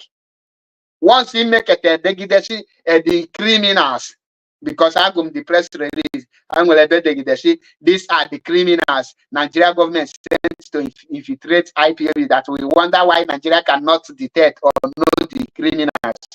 How can Nigeria themselves? How can Nigeria come out and tell that they killed the criminal they planted in IPOB? Does that make sense to them? To you? They can't do it. So it's our duty. It's the idea that Nigerian youth army should stop killing Igbo youth. We don't have criminals and terrorists in Biafra land. Also, autopilot. We don't need to tell them that they are criminal because innocent people. What of okay, innocent people see no Nigeria, no autopilot or here? How will we now write to the world? At times we make a lot of mistakes, but we don't know because now everybody can make mistakes. So this is my own opinion. Oh yeah, the deputy DOS and the DOS defender. Oh yeah, Bruno Kasina DOS attack. Oya ndị na-akpọ Maazị Achaya Mr. Ituno ngwa Catalonia na nwere ọzọ no pasta ma ọ bụrụkwa ma ọmụ abụ MAP eziokwu bụ ndụ ọbịa m n'uche kwuo ya n'ọnụ ndị eluigwe zie m ozi zie m ndị dị ndụ ọ na-ahụ ka Maazị Jeremia go and listening to Maazị Nnamdi Kanu broadcast. Then most of you be unu na-afụ na ndị arrogance na nna akpọ iyi ebidobeghị ikpọ iyi nwanne ide ka imbeside mgba gị mkpọ gị imbeside ide ka zombi mkpọ gị zombi. That is me. I know how friend can be enemy. Manibu betonwegi mpowagi boy. Gachi Patrick Kemole big look attack if we ever may broadcast, analyze Nigerian government or attacking Nigerian government. You can never see it. Even Elo Chuku on the Ionol issue one baby.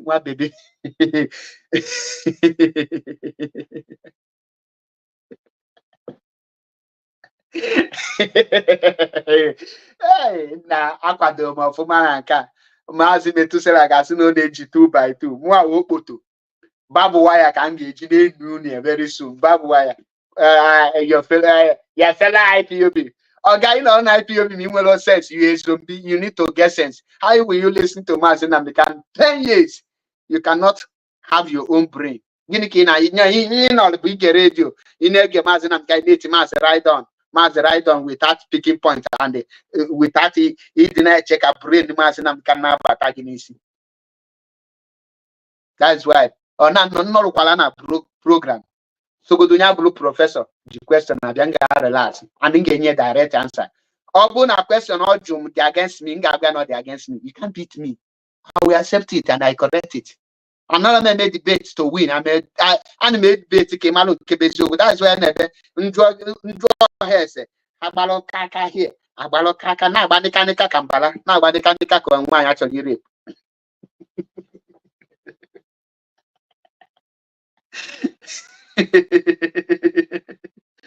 What's that for quite low Google? You are attacking the leadership. Hey, Mongo Park discover River Niger. You are already killing the leadership. I am no fake account. Biafra Unity, you give fake account. Biafra Unity, almost 500k followers with my face and everything. In my life, dear, each and every I tell me Otana. Onye hunger jidegoli she turn on upside down. Oh, him na hana fighting for freedom. Oh, him na hana fighting for freedom. Ngarapunu ya man go more than 3 hours. Echem no umuzombi. Ha dey call zombies na ha ga-akpọ. But him afọ Israel agbo. Ka Israel agbo. Oh, Maazị, now I know you are autopilot. Ndose number m uje kweli ekpo. Because him and he defend the rubbish in other Zuzu. But more than 90% was zombie. They'll just they lie up and down. All the men put and go comment and go changawal. Hamara no nan obi me kochirigo akpochi mobi akpochi. Here no ketago. Either Biafra or Biafra. Aflom iru onye ọbụla ime nke ọma mpụta ihe nto ogi elochukwa ọhaji abụlọkwa saboto a mụ ama akpịa saboto a because ọbụla saboto a but o nwere mental derail o nwere mental disorder o nwere brain o malie freedom somebody o malie spy if you na ebe people what is your marital status when last do you check your marital status? Since I was born I never go check them. I had a fear.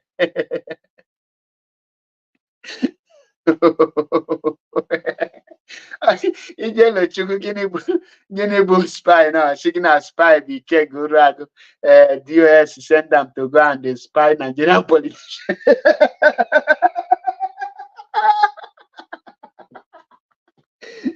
then they are protecting him because they are using. Then who discovered River Niger? Mazelo Chukwuhachi. Mongo Park discovered River Niger in the 19. And the Mary Celeste stopped the killing of twins. And our forefathers are evil, but when the white people come, they now give them clothes and this. Hey, radical media warrior came out on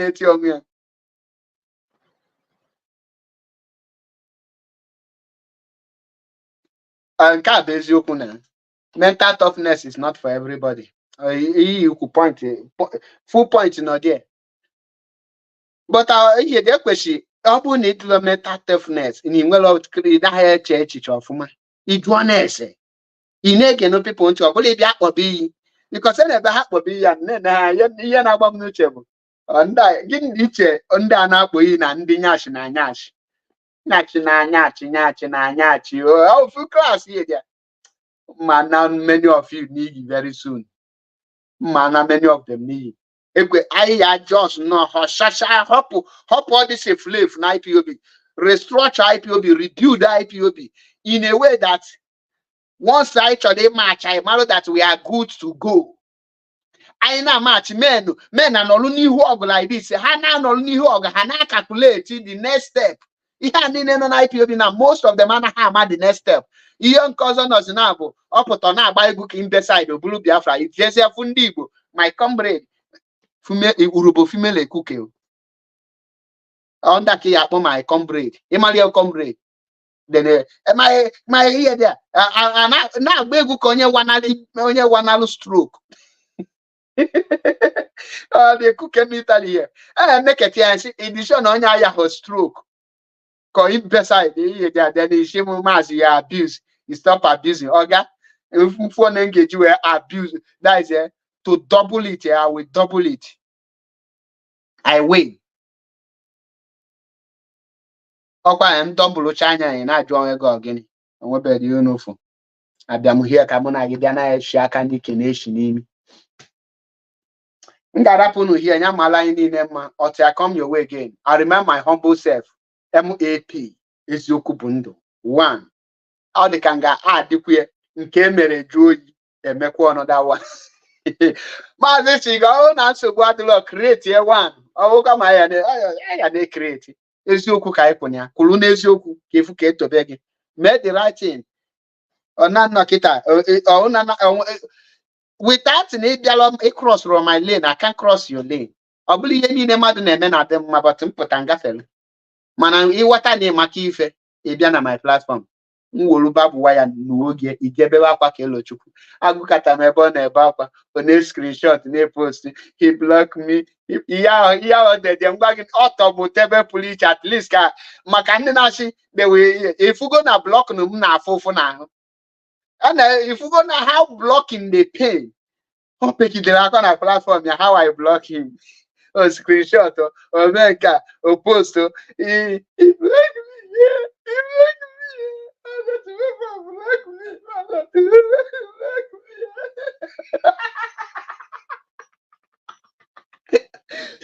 And no me, I just check the no watch on the type of rubbish and block. Oh yeah. Hey man, you send the Google message na WhatsApp like this, send the or immediately on your hacker now. Otinye ze recording phone ga gosi gị na ọ na record just block onya record to jidere ihe mere ana na type ndị chọrọ reply ọ no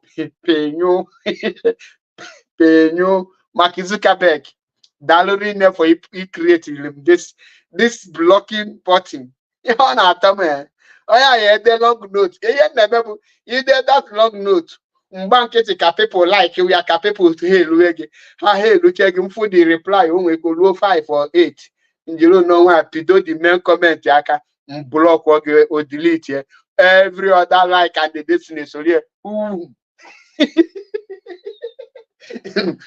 I them say yes. I don't do them.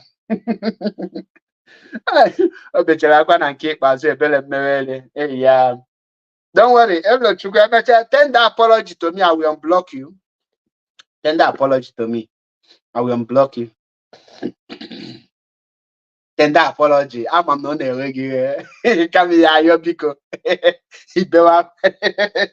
The term apology message. I'm not what teacher. At least I do be able to seminar. Ndana nagoyo mwazi akadike n'ime ụlọ. The term apology letter. I would say Okija knows also now. Ochena media be home mwazi. Omalo bandre. Next time. Oh, one night game to say I say I have Basag again.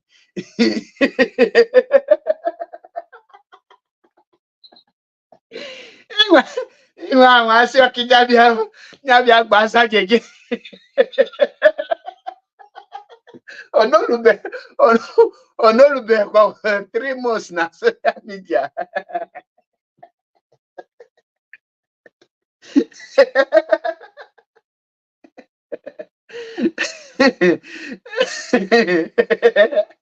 What can I say now, sir?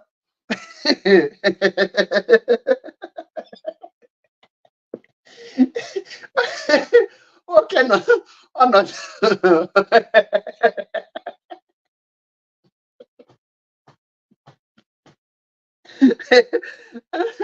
La lola balikete obi na mi boom boom boom dem kecha hapu gonia na ya chukwu kpọ onye ọkụ ka nnu nọ na Italy m ga-abụ the first person ngeje chasụ ya there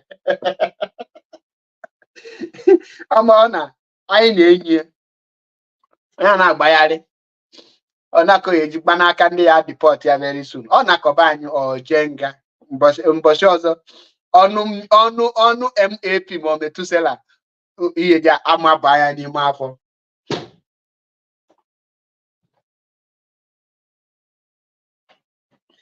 m ga-arapụnụ ihe biko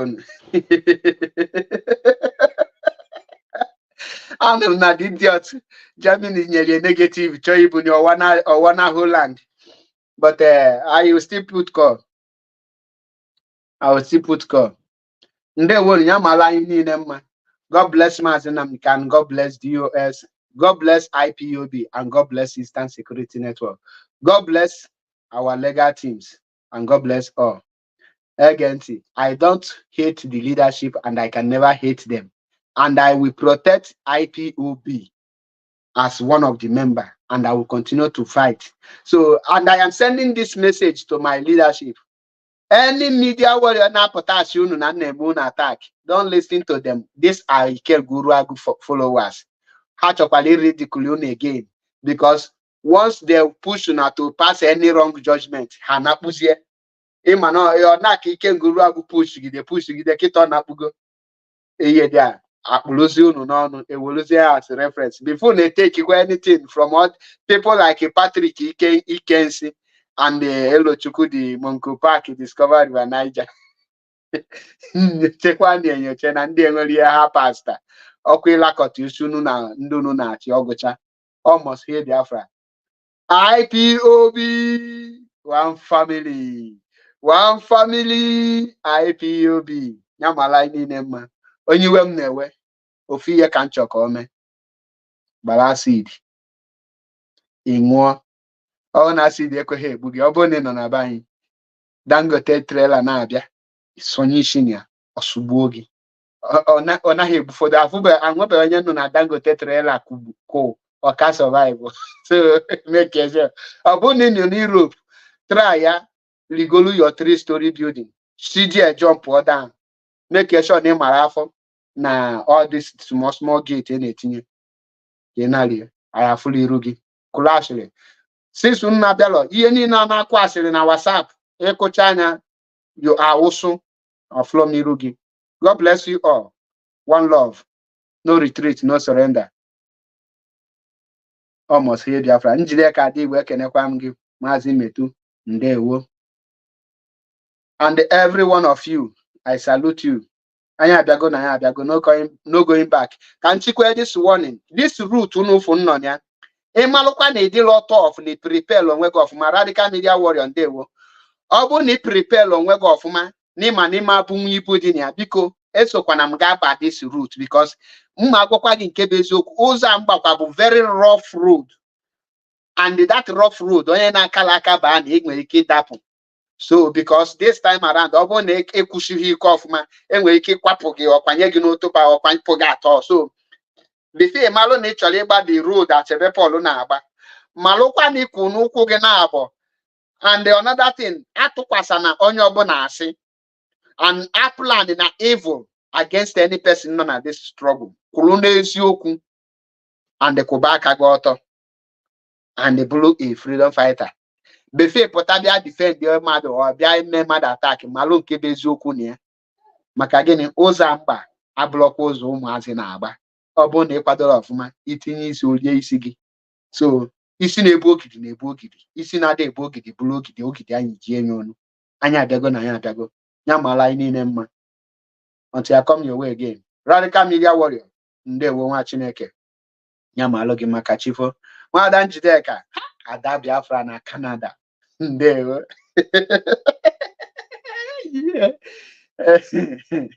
Hey, Ada Biafra na Canada ekene m gị. Ndewo. Ya mara gị mma. Ndewo.